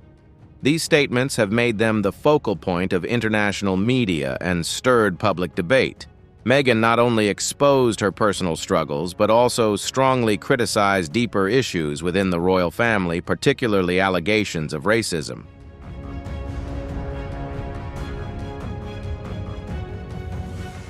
Meghan openly shared her experiences with racism during her time as a member of the royal family, particularly in her 2021 interview with Oprah Winfrey. Meghan revealed that there were conversations within the royal family about the skin color of her son Archie, leading many to question the sincerity of the royal family and the core values they claim to uphold. These accusations shocked the public and sparked waves of outrage, even though they were not backed by concrete evidence. They have damaged the royal family's image, especially as they touch on deep fundamental issues within the British royal family.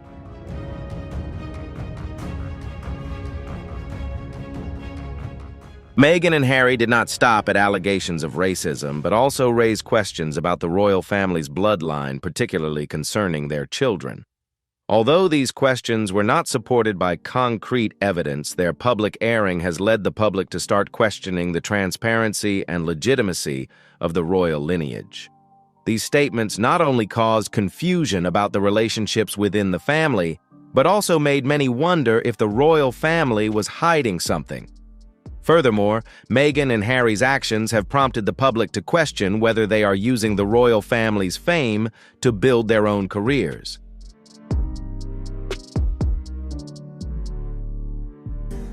After stepping down from royal duties, Meghan and Harry turned to commercial activities and personal branding through lucrative contracts and charitable projects.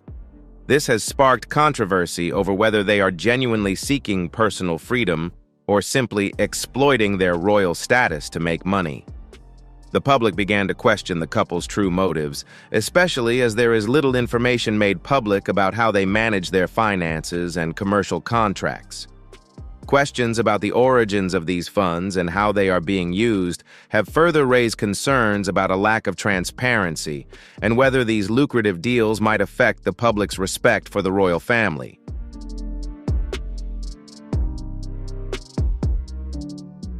The public accusations and lack of restraint in Meghan and Harry's statements have deepened the divide not only within the royal family but also in global public opinion. These actions may have negatively affected the royal family's image, leading many to question the sincerity and decisiveness of the monarchy. Can Meghan and Harry convincingly explain their actions and statements, or is this simply a way to regain the personal freedom they desire?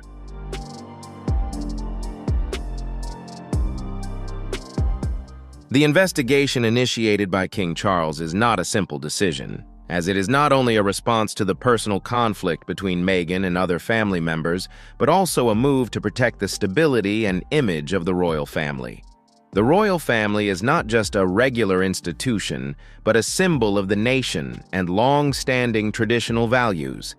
Therefore, allowing members to cause public conflict would severely affect not only family relationships, but also the image of an entire nation. As the leader, King Charles cannot continue to ignore the disruption caused by Meghan and Harry, especially when their statements and actions have stirred up turmoil not only within the royal family, but also in global public opinion.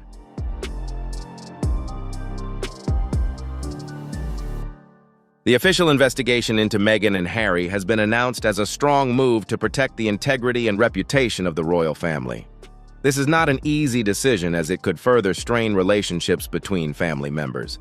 However, in the context of the royal family facing constant criticism from the media and the public, King Charles's decision is not only a firm step, but also a statement that the unity and reputation of the royal family must be protected at all costs. The purpose of the investigation is not only to clarify the allegations made by Meghan and Harry, but also to verify the authenticity of the information they have made public, ranging from accusations of racism to doubts about the royal family's lineage and finances.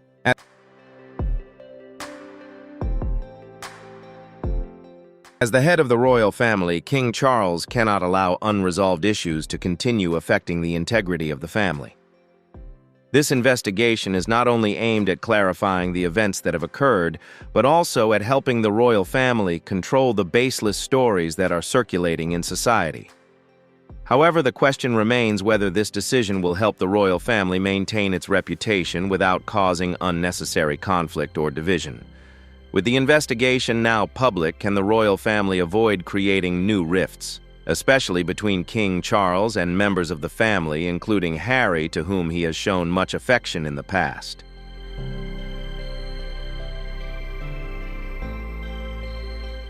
The decision to launch this investigation reflects the responsibility King Charles feels toward the royal family, the generations that came before him, and the nation.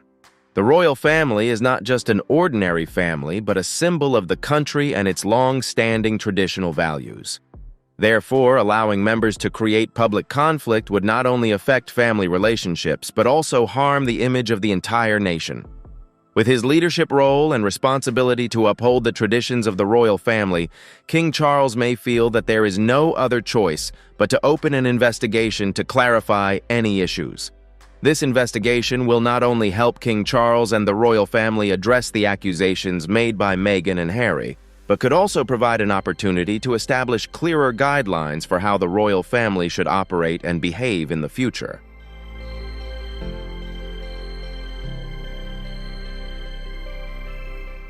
The investigation launched by King Charles may uncover unresolved issues from the past, but another crucial aspect to consider is how the investigation is conducted. Will it ensure objectivity and fairness, or will it be influenced by external factors, particularly since King Charles is the head of the family and could face pressure from various sides? His involvement in the investigation might lead some to believe it is an act of bias, or simply a way to solidify his personal power within the family. A public investigation could clarify any doubts, but it could also increase division within the royal family if not carried out properly.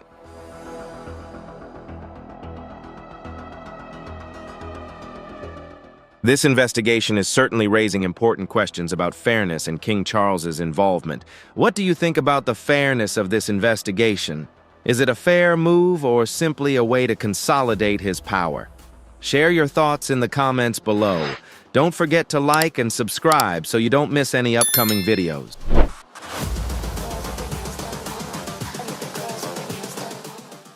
This raises the question of whether King Charles can handle the investigation fairly and impartially, and whether he can create an environment where everyone from Meghan and Harry to other family members is given a fair opportunity to be heard and treated justly. Maintaining the integrity of the royal family and handling internal issues delicately is something King Charles must do to protect the family's reputation. This investigation also raises a significant question about whether the royal family can safeguard its reputation without creating further instability.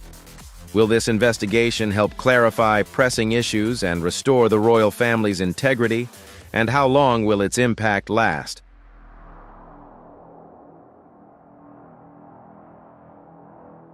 When the news of King Charles's official investigation into Meghan Markle and Prince Harry was made public, the couple's response was far from subdued. Meghan and Harry, who have become the focal point of media and public attention, once again drew attention by openly expressing their dissatisfaction with the investigation. While some may have expected them to accept the decision calmly, the reality was quite different. Meghan relentlessly criticized the royal family and made public statements about what she perceives as the unjust treatment that she and Harry have endured.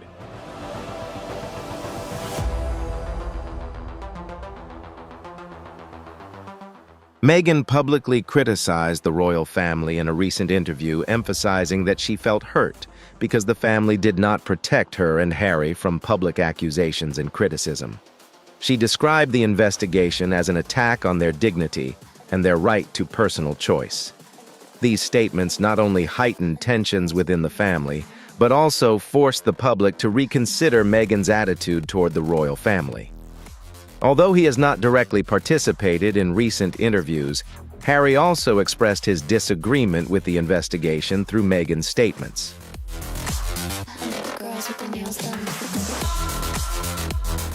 Meghan and Harry, with their strong statements, continue to expose what they perceive as long-standing issues within the royal family. However, rather than acknowledging the necessity of the investigation to protect the family's reputation, they continue to criticize it publicly. This not only complicates the situation further, but also leaves many feeling disappointed with the couple's attitude. Many view the investigation as an opportunity to clarify issues and resolve disagreements within the royal family.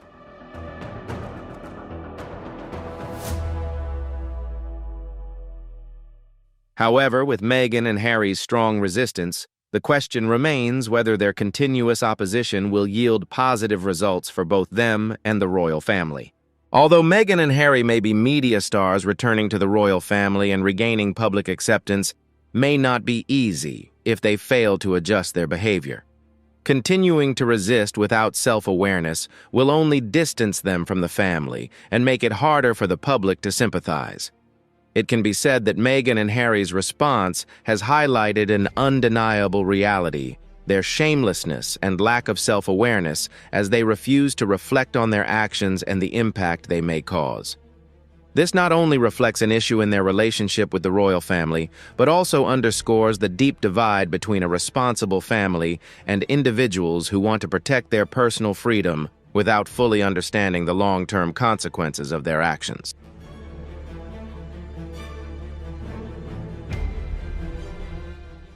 King Charles's decision to launch an investigation into Meghan Markle and Harry is not just an administrative action, but also a bold and strategic move.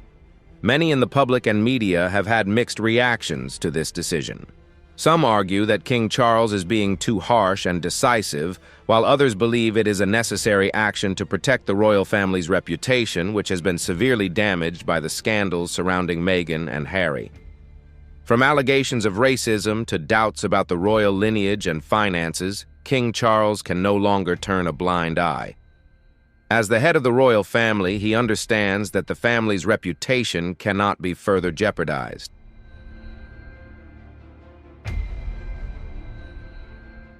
However, the big question remains whether King Charles's action is too severe or truly necessary to protect the integrity of the family and the monarchy.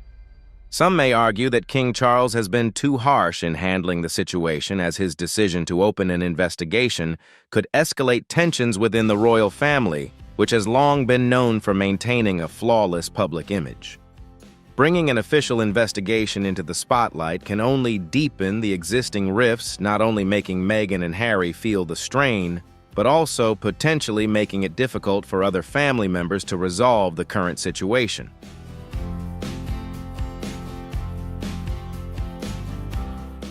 While King Charles's decision may lead to a public investigation that could diminish the royal family's reputation in the eyes of the public, he cannot ignore the actions of Meghan and Harry, as these scandals not only affect them, but also threaten the stability and reputation of the monarchy.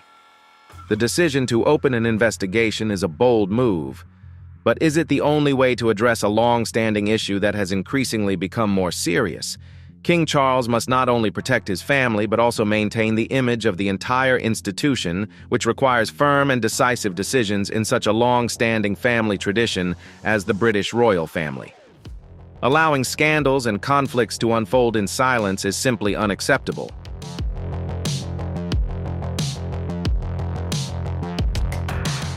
Protecting the royal family's reputation is of utmost importance.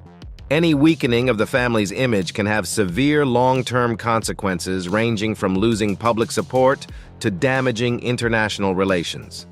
As the head of the royal family, King Charles cannot rely on softer measures. The scandals created by Meghan and Harry are not just personal matters, they affect the entire institution. The decision to launch an official investigation could lead to a comprehensive solution to these issues, while also sending a clear message: the royal family will not tolerate actions that harm their unity and reputation.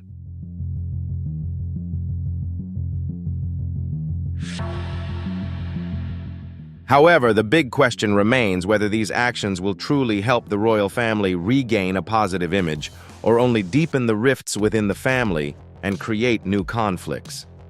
This is the question King Charles and other family members must face. In a large and complex family like the royal family, every decision not only affects the members, but can also ripple out, impacting the entire nation and international relations. Protecting the royal family's image in the eyes of the public is crucial, but that doesn't mean sacrificing personal relationships and familial bonds.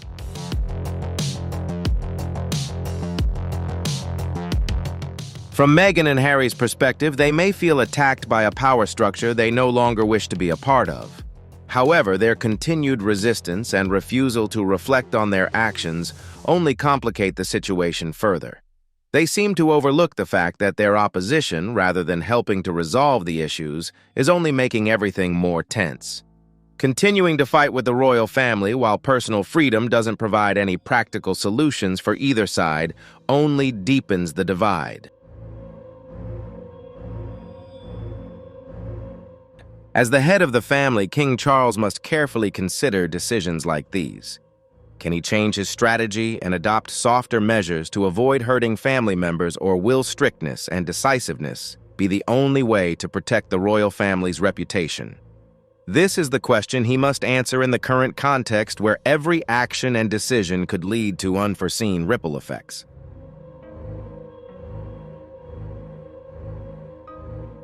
The future of Meghan and Harry within the British royal family is a topic that not only captures attention, but also raises questions about the relationship between individuals and the institution.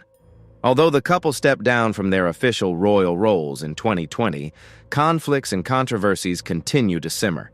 Their actions, from publicly criticizing the family to making claims about race, lineage, and finances, have not only caused divisions within the royal family, but also profoundly affected the way the public perceives them.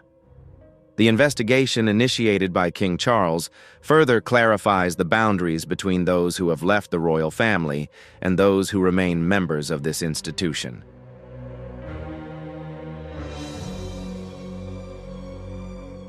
However, the biggest question remains whether Meghan and Harry will ever return to the royal family in the future, or if this relationship has been completely severed. While they have renounced their royal duties, the royal family remains a part of their lives, and they cannot fully disconnect from these ties.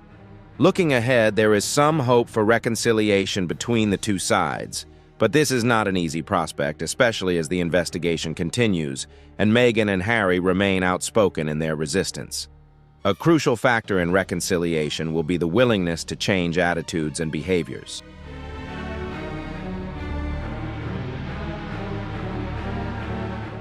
If Meghan and Harry wish to reintegrate with the royal family, they will need to confront long-standing issues.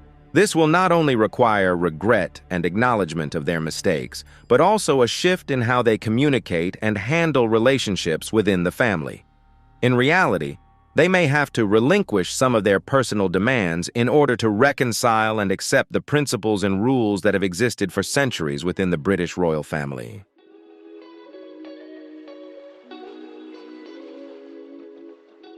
Whether the royal family is willing to accept Meghan and Harry back after everything that has happened in the past is not a simple question. Especially after the public criticism and accusations that have caused chaos within the family, the answer cannot be immediate. The royal family is not an institution that is easily changed, and accepting the return of a member after such public controversies cannot happen overnight. The relationship between Meghan, Harry, and the other family members cannot return to what it was before without changes from both sides.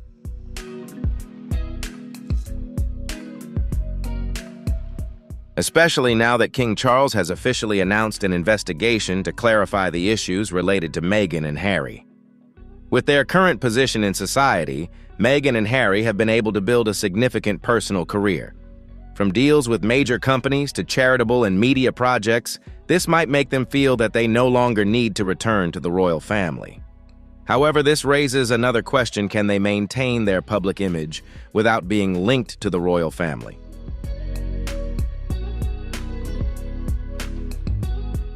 Although they have built their own public identities, Meghan and Harry are still primarily known to the public because of their connection to the royal family.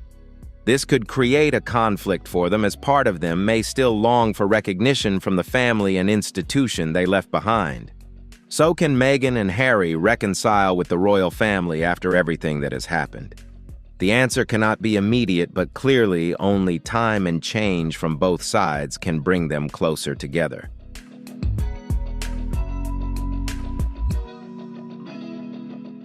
Whether reconciliation happens or not, one thing is certain: Meghan and Harry will always be part of an important story within the British royal family, whether inside or outside of it. These are questions we are still waiting for answers to, and only time will give us a clearer view. However, one thing is certain: this investigation has opened a new chapter in the lives of the couple and the British royal family. The truth will be revealed, and we all wait to see whether reconciliation is possible or if the rift will only deepen.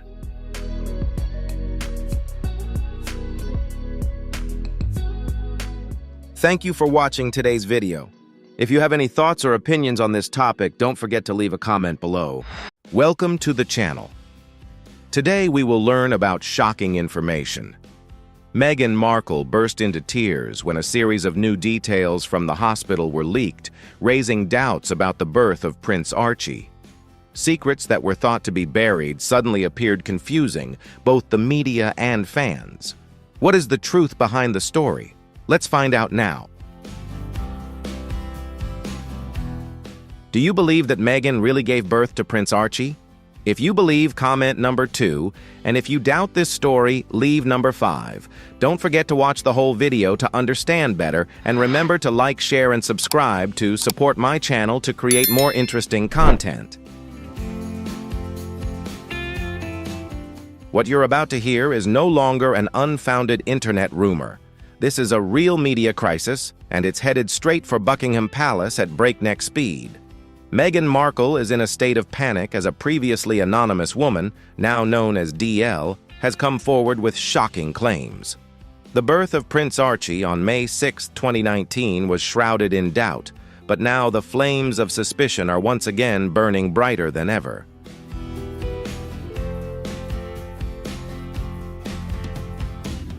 DL insists that she is not an egg donor or part of some shady Hollywood deal.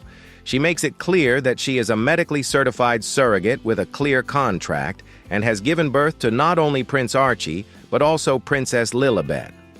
With her calm, confident demeanor and above all solid evidence, DL is putting Meghan and the British royal family in a very awkward position. What truth is hidden behind the royal doors? Is this the turning point that will permanently change Harry and Meghan's public image?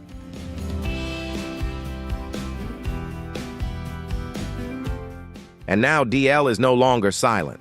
Let that sink in, because what she's revealing is more than just an accusation that Meghan Markle wore a fake belly during her pregnancy. It's a serious claim: I carried the royal children, I gave birth to them, and I have proof. That proof, DL says, includes medical records, signed NDAs, emails, payment logs, and documents from a California surrogacy company. She claims she was initially promised 2 things: absolute privacy and a decent salary, but in the end she was erased from the picture as if she never existed.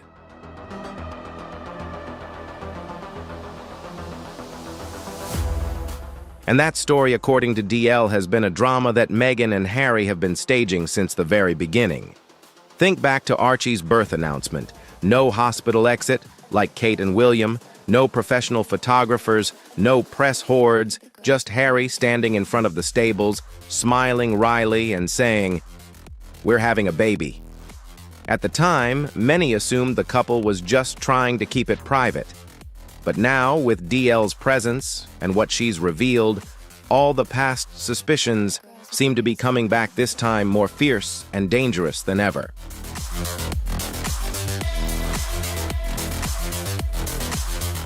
And the internet, well, it was ablaze.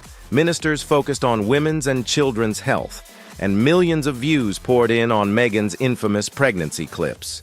You know the ones, the belly flexing as she sat, the belly changing dramatically between public appearances just days apart. At the time, they were dismissed as conspiracy theory nonsense. But now even mainstream commentators are saying, hold on, we need to talk.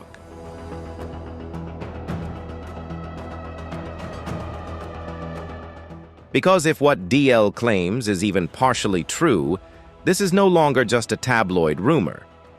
This is a constitutional crisis.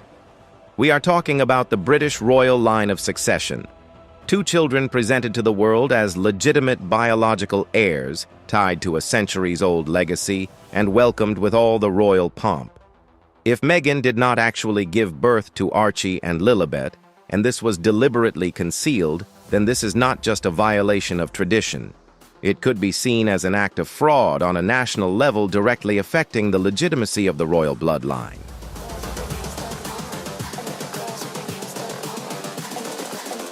But the story gets stranger when you look back at the details that were once considered trivial. One of the biggest points of suspicion was the birth certificate. Just before 2 p.m. yesterday, Buckingham Palace announced that Meghan had gone into labor. But just 40 minutes later, when Archie's birth certificate was released, something unusual was discovered. Meghan's full legal name, Rachel Meghan Markle, had been removed and replaced with Her Royal Highness the Duke of Sussex. It was more than a simple change on paper. It was the sign of something carefully controlled, perhaps even hidden. And if that was the case, then the story the world had believed may never have been true.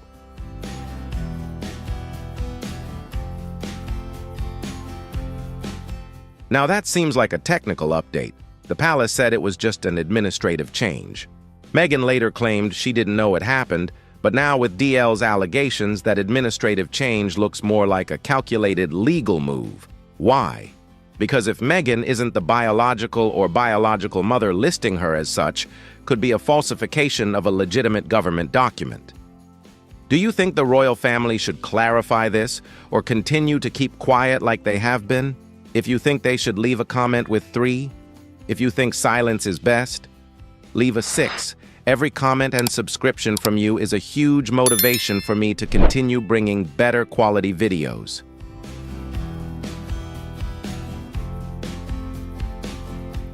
Do you see where this is going? And Harry, where is he in all of this?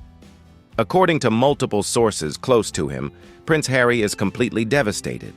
He is said to be barely sleeping, snapping at his aides and pacing around their Montecito mansion.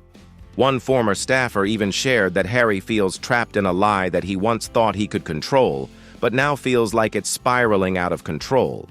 The fatigue, the pressure, and the sense of loss of control are overwhelming a man who was once a prince watched by the world.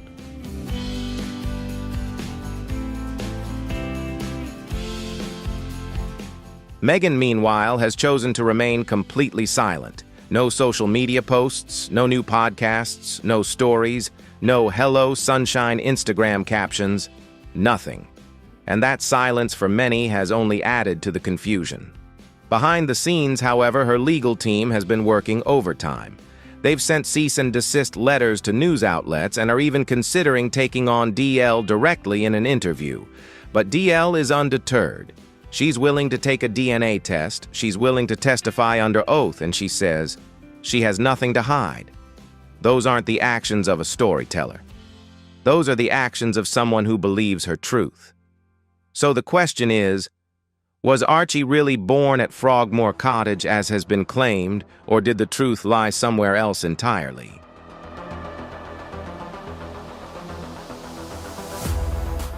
DL says she was recruited through a high-end surrogacy agency in California, where she was kept completely isolated throughout both pregnancies.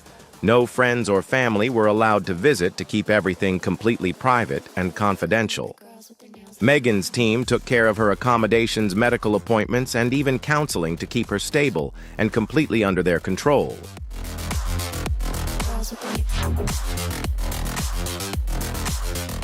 However, after the birth of Princess Lilibet, all communication between DL and the support team was cut off. She no longer received any care or attention and felt like she was just a vessel and not a person anymore. From that moment on, DL began to record everything in detail: email exchanges, ultrasound appointment logs, financial records, and even photos taken in medical facilities. These evidences, she said, were the key to exposing the truth behind this controversial story.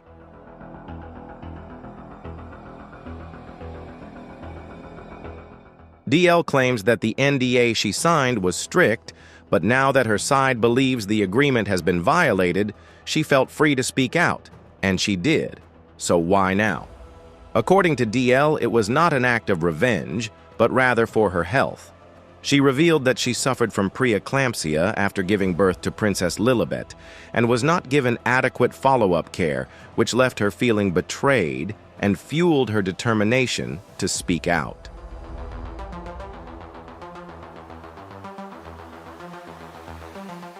Legal experts in the UK are quickly figuring out what the case means for royal succession. Constitutional advisors are poring over ancient documents and rules to answer a question that has never been asked before: what happens if a royal heir is born via a secret surrogate? This is uncharted territory for the monarchy, where tradition, bloodline, and legitimacy are at the heart of the system. And if they are compromised, it could trigger a full-blown institutional crisis.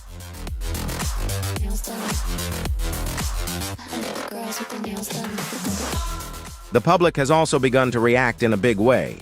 Polls show that trust in the Sussexes has fallen to its lowest level since Megxit. Former fans have begun deleting supportive tweets, influencers have deleted old posts, and even famous allies have gone silent. In a world where authenticity is the most valuable commodity, there is nothing more dangerous than being exposed as someone who is faking basic facts.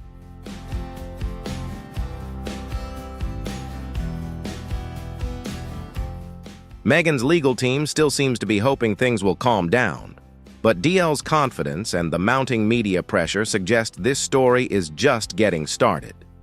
The legal implications are playing out not only in the US, but also in the UK, leaving Meghan and Harry facing perhaps the toughest wall yet in their fairy tale. And the next step could be the all-important DNA tests everyone has been waiting for.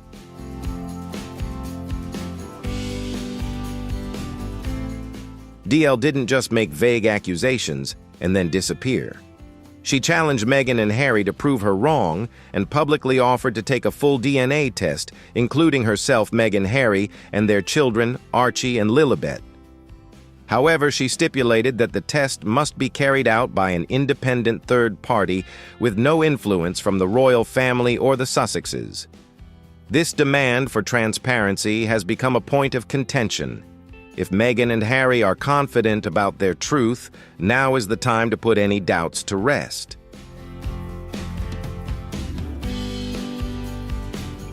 That's not happening, however. Legal sources say the Sussexes are trying to stall things. They've filed a preliminary injunction in California to block the release of documents DL has in hand. Meanwhile, Meghan and Harry's lawyers have sent legal warnings to at least 3 media outlets that were scheduled to air interviews with DL in an attempt to control the narrative and stop the story from spreading.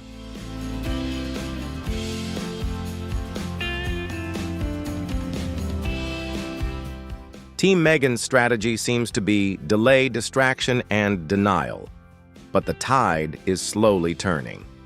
Some prominent royal commentators are beginning to speak out, admitting what the press has been whispering behind closed doors for years, that Meghan's pregnancy appearance was never convincing, that the palace's silence at the time was a tactic to avoid public humiliation, and that Harry may have been more deeply involved in the story than anyone realized.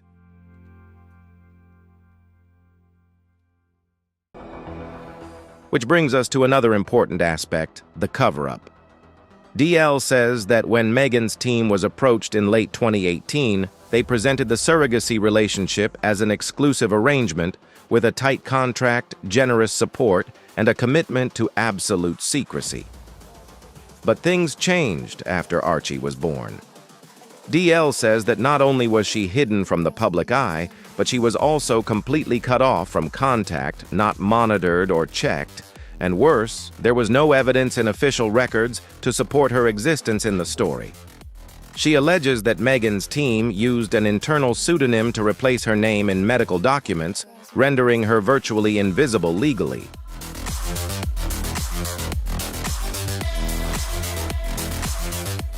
And now the original documents weren't deleted. DL says she has them. Which brings us to the palace.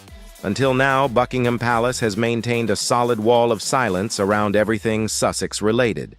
No comment, no involvement. We wish them well. You know the script. But behind the scenes, that stoic composure may be cracking. Royal sources say Charles's senior advisors have quietly begun looking into the constitutional implications of a potential surrogacy scandal.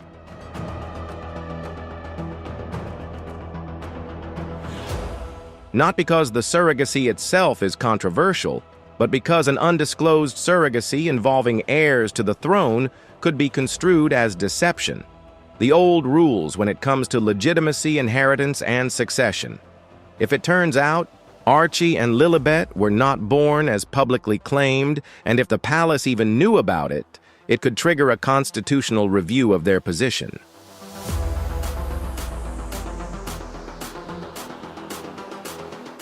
Put simply, if the truth is buried for PR purposes, it could force the monarchy to act. Some legal scholars have raised difficult questions. If the children were not born from Meghan's body, would that affect their status as natural-born royalty? Would their princely titles still be upheld under the 1917 letters patent issued by King George V? Could their line of succession be halted or even erased if the process was covered up? And that's not to mention the PR nightmare.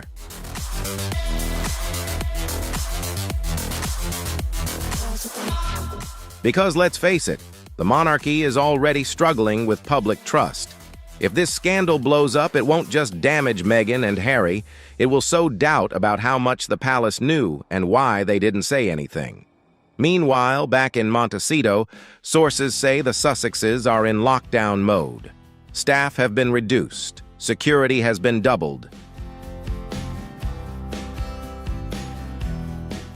Meghan and Harry are reportedly no longer speaking to some longtime friends, including a few in the entertainment industry who liked posts questioning the timing of their pregnancy. Ouch! Their Netflix deal is under review. Their Spotify podcast has been quietly put on hold. Their children's book brand is completely silent.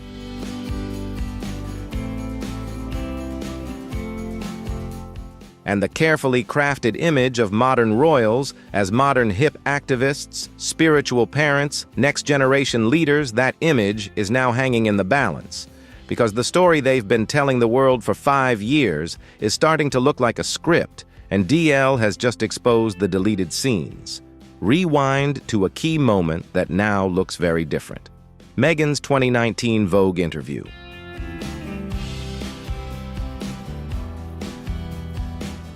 She talks about the deep spiritual experience of becoming a mother. She talks about bonding with her baby during pregnancy, about reading affirmations about feeling the kicks in her womb. At the time, people applauded her honesty and intimacy. Now, people are scrutinizing her every word like detectives.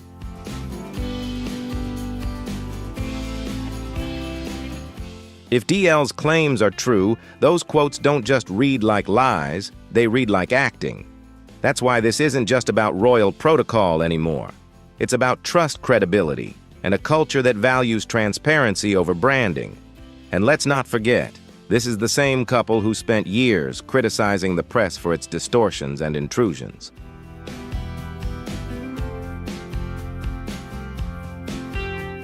But now they are accused of deceiving the very public whose sympathy they helped build their brand. It is irony at its finest. And the British public, they are not happy.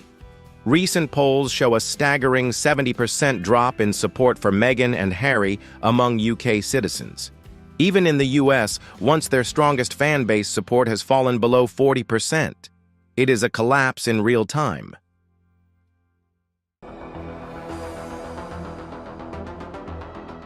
And while Meghan's silence has been seen as graceful and patient in the past, It now seems intentional, especially given how quickly she has responded to lawsuits, legal letters, rebuttal, Instagram posts, and tearful interviews. So why is she silent this time? That question is growing louder as DL refuses to back down. She is reportedly preparing for a live interview with a major U.S. network, a show set to air Sunday night with millions of viewers. If DL were to reveal medical records or even DNA material during the interview, it could be the decisive blow that could send the already shaky Sussex brand to the brink of collapse.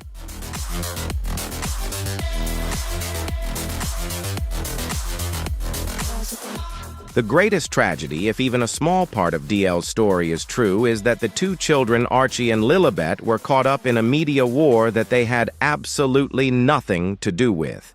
They are now the central figures of a global scandal, while in the middle are two adults who have built their reputations on values like truth and transparency. So what happens next in this story? The answer remains to be seen.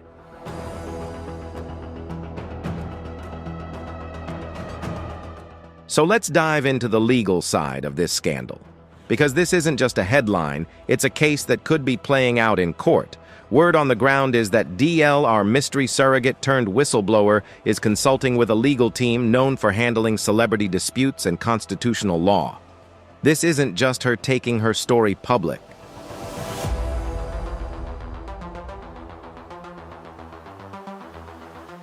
She's reportedly preparing to file a civil lawsuit, not for money, but for recognition. Recognition as the biological mother of the two children introduced to the world as Meghan Markle's. Now, before you dismiss this as tabloid folly, think again. If DL's claims are verified, this could be a landmark case. Because while surrogacy agreements often include confidentiality clauses, there are limits. And DL's lawyers are arguing that Meghan and Harry may have violated that agreement themselves by cutting off all contact with her and refusing to provide postnatal care as agreed upon in the contract. That could make that part of the NDA unenforceable, legally speaking.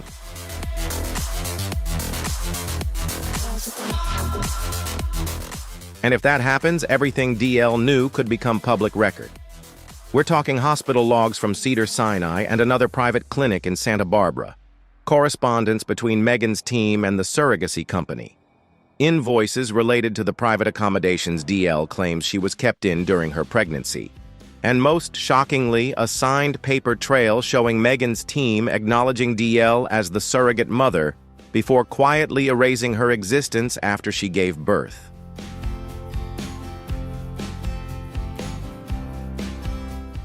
Even the relevant agencies may be caught up in the drama. Sources say at least 2 employees from the California-based surrogacy firm used by Meghan's team have been placed on unpaid leave, pending an internal investigation. And one insider told a reporter, "Everyone knew it was a high-profile case, but no one knew it would blow up like this." Meanwhile, as the Sussexes prepare for potential depositions, palace lawyers are quietly closing in.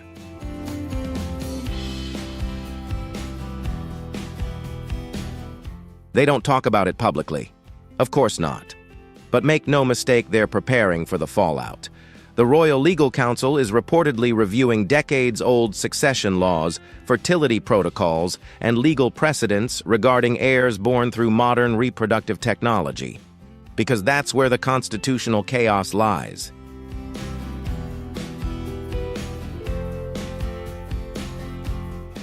If Harry and Meghan did use a surrogate and didn't disclose it, would they have inadvertently defrauded the crown? We're not just talking about lying. We're talking about potentially introducing heirs to the throne under false pretenses. That's never happened before, not on this scale. And while Buckingham Palace may never say it, insiders have suggested that they're looking into Article X of the royal patent, which was issued under George V in 1917, which outlines who can be a prince or princess.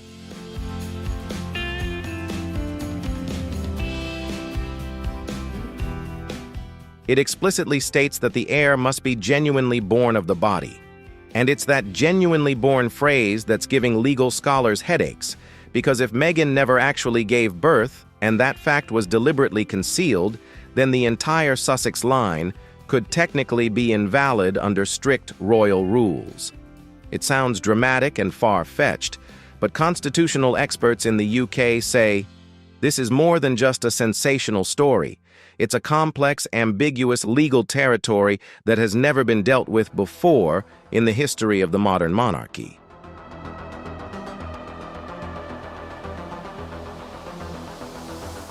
The monarchy, which is ancient and steeped in tradition, is extremely averse to ambiguity or legal uncertainty. Any doubt about the heir's legal parentage could create an unprecedented crisis. But the story doesn't end there. The scandal has not only created huge waves within the royal family, but also had a profound impact on Hollywood, where Meghan has built a strong personal brand. Her Archewell brand, once seen as a symbol of innovation, transparency, and inclusion, after leaving the royal family is now facing tremendous pressure from the public, the media, and even the legal world. This incident may not only shake Meghan and Harry's personal reputation, but also raise big questions about the future of the empire they have tried to build.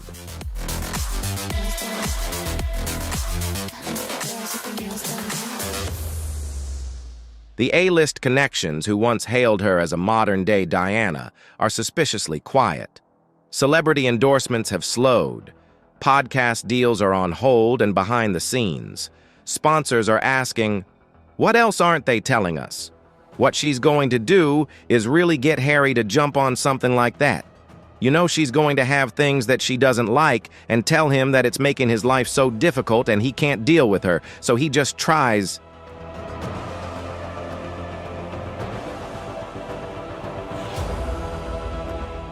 A major liquor distributor that signed on to help launch Meghan's upcoming lifestyle brand is now reportedly pulling out. Their reason brand safety concerns. This scandal is toxic for business. And let's not forget, this was supposed to be Meghan's year of redemption. 2025 was supposed to be the year she rebranded again.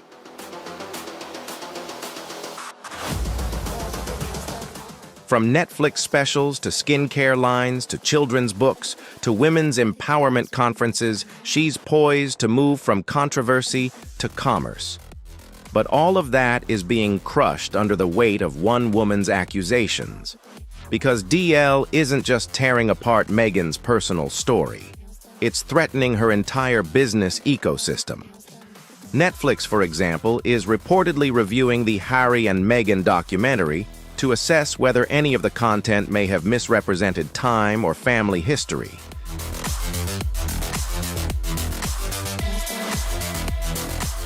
One executive was quoted anonymously as saying, "If we broadcast something that is untrue, particularly in relation to a royal birth, it's not just a PR problem, it's a legal liability." And speaking of people backing out, have you noticed the silence from Oprah? The woman who gave Meghan and Harry their most explosive platform of 2021, where Meghan spoke about suicidal thoughts and racism in the palace, has not commented on the new allegations.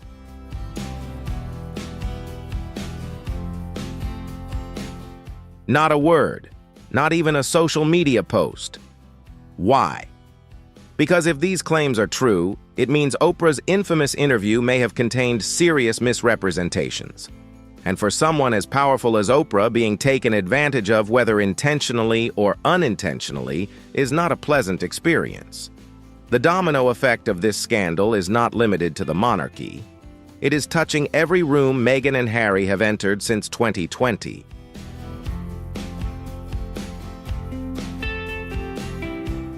Even Spotify, which famously ended its deal with the couple last year, is said to be grateful they cut ties when they did.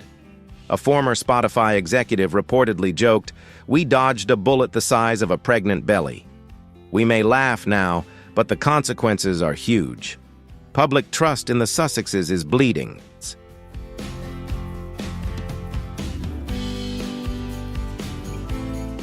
And for a couple who left the royal family claiming to want control of their own narrative, it has become painfully clear that they have lost that control. Yet there have been no press conferences, no video statements, no Meghan speaking out with the passion she once did. Instead, we have palace advisors in private meetings, legal teams reviewing contracts, old friends avoiding the press, and the public still left with questions that no one wants to answer.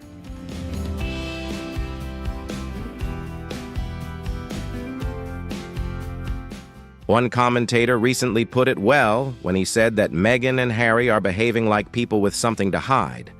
And in 2025, even the slightest hint of doubt can be enough to ruin everything. We are living through what media experts call the screaming silence, when the story becomes louder, not because of new revelations, but because of the deafening silence from those involved. If DL does indeed make a public appearance on an international morning show, something sources say is being planned, there may be no going back for Meghan and Harry. If even a partial release of medical records or secret conversations with Meghan's team comes to light, public sympathy could immediately shift to DL. And what about the children Archie and Lilibet in this scenario? I think the girls with their nails done now. When Archie and Lilibet grow up and read these shocking headlines, when they hear about the surrogate claims, the title questions, the conspiracy theories circulating on social media, what will they think? And more importantly, what will they believe? Because no matter how Meghan and Harry deny, admit, or try to change the story, the damage is done, and the court of public opinion will not wait for royal approval. If there was ever a moment Meghan Markle could turn back time, this is probably it. The pressure from outside and inside is mounting by the day, with the tension at the Sussex's Montecito estate almost unbearable.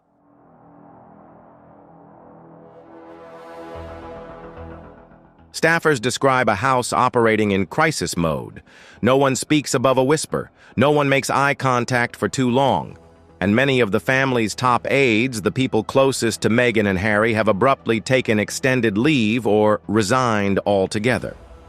The serene image Meghan has worked so hard to cultivate, the photos of brightly lit kitchens, Montecito gardens, yoga mats, and mason jars of iced matcha tea, has crumbled behind the scenes.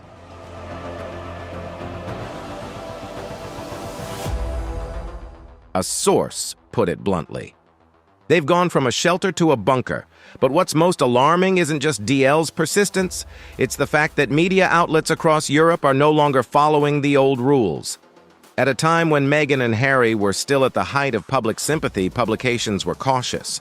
They didn't want to be labeled racist or confrontational. I think the girls with their nails done now. But now, things have changed. Several major German and French news outlets have commissioned full investigations into the origins of Archie and Lilibet's births. And let's not forget, European media do not operate under the same libel and privacy laws as those in the UK or US. What they publish could be unsavory, and Meghan's legal team will have a hard time stopping it. What's more, DL isn't fading from the spotlight as many expected. She's gaining traction.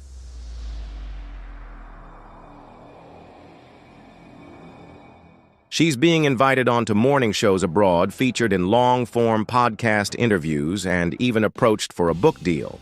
She's being portrayed not as a celebrity seeker, but as a whistleblower, a woman who played a role in a global story and is now standing up to an institution that tried to erase her. And the story of a silenced woman finally finding her voice has been Meghan's signature.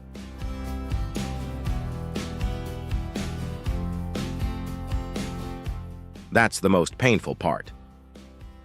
DL is essentially hijacking Meghan's brand. The roles have reversed. Meghan's silence now looks like high-class avoidance, while DL's openness comes across as brave, honest, and righteous. Behind the scenes, Harry is said to be falling apart at a faster rate than Meghan.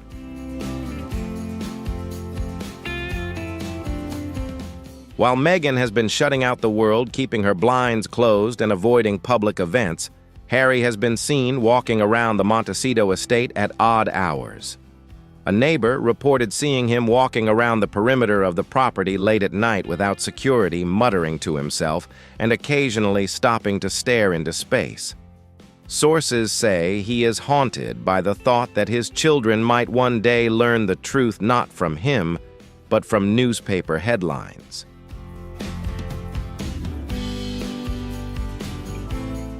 And that fear, insiders say, is keeping him up at night. Because if DL is proven right, and the children are shown to have been conceived via surrogate under a false narrative, Harry's already fragile image could shatter completely. He has built his post-royal identity on transparency, on being a wounded soldier who escaped an institution that failed him.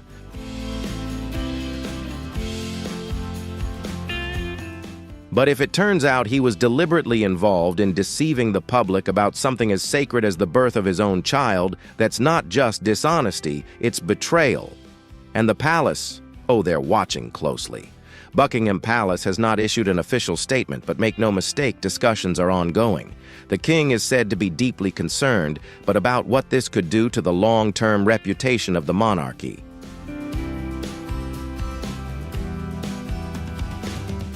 Because remember, royal history is long. Reputation is everything.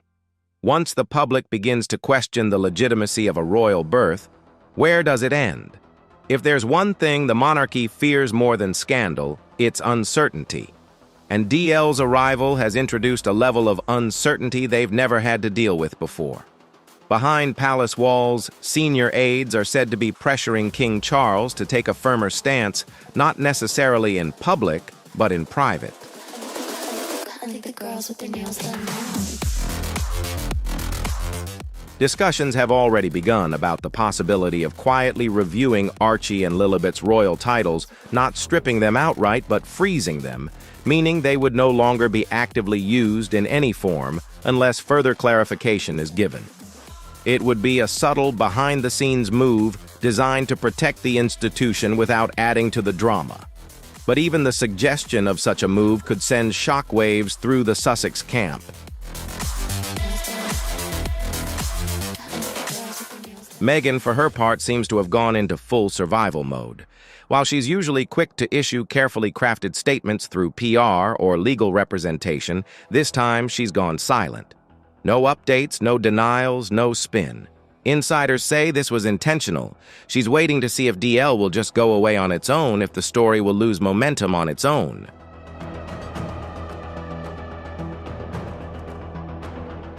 But the problem is that it's not losing momentum. It's picking up speed. Every hour that passes without a response feeds public suspicion. People are digging deeper. Online sleuths are now combing through hospital personnel records, transport logs, even flight data to track Meghan's movements in the weeks leading up to Archie and Lilibet's birth. And while none of it is concrete, the questions being asked are too pertinent to ignore. For example, if Meghan gave birth at London's Portland Hospital, as initially claimed, why were there no credible sightings from staff? There were no nurse testimonies. No doctors who came forward to acknowledge her presence on the premises. The girls with their nails done now. And why just days before Lilibet was supposedly born in California, did a private plane associated with Harry fly to Nevada and back, a location now rumored to be linked to the surrogate's whereabouts? Again, none of this has been confirmed. But in the absence of clarity, speculation fills the void, and speculation, when given enough crumbs, becomes belief.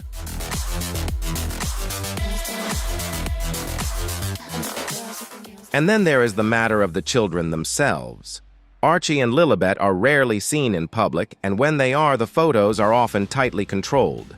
There is no press pool, no candid shots always filtered through the Archewell media machine. That used to be considered privacy. But now people are wondering if it is something else entirely.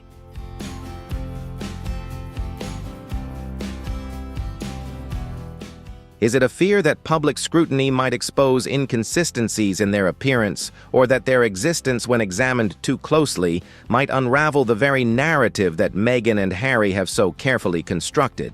And it's not just hearsay, it's legacy, it's the monarchy, it's constitutional history. What happens next is anyone's guess.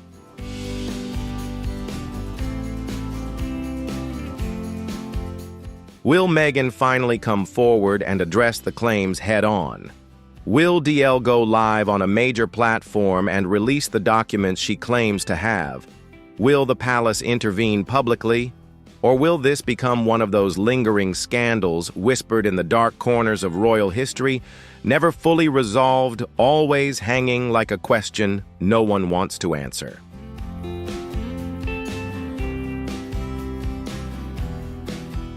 If there was ever a moment when Meghan Markle and Prince Harry wished they could slam on the brakes and reassess things, it's now.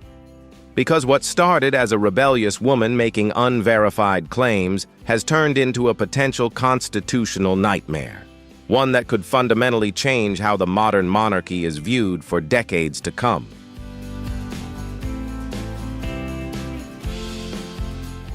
And in the middle of it all, a deafening silence. DL hasn't gone away. In fact, she's pushing harder.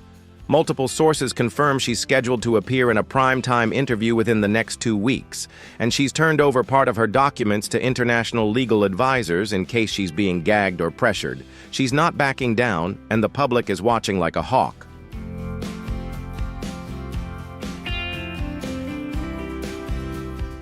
Yet the Sussexes remain locked behind walls both literally and strategically.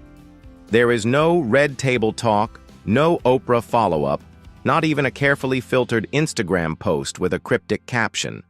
There is just a void where clarity should be.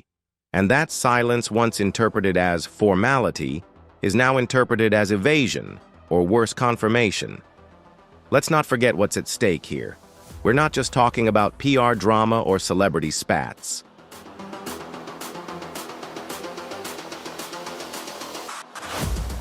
This is about 2 children presented to the world as royal heirs.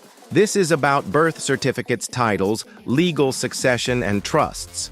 If the palace was deceived, that's one thing. But if they were complicit, that's another. And if Meghan and Harry knowingly built their brand global influential commercial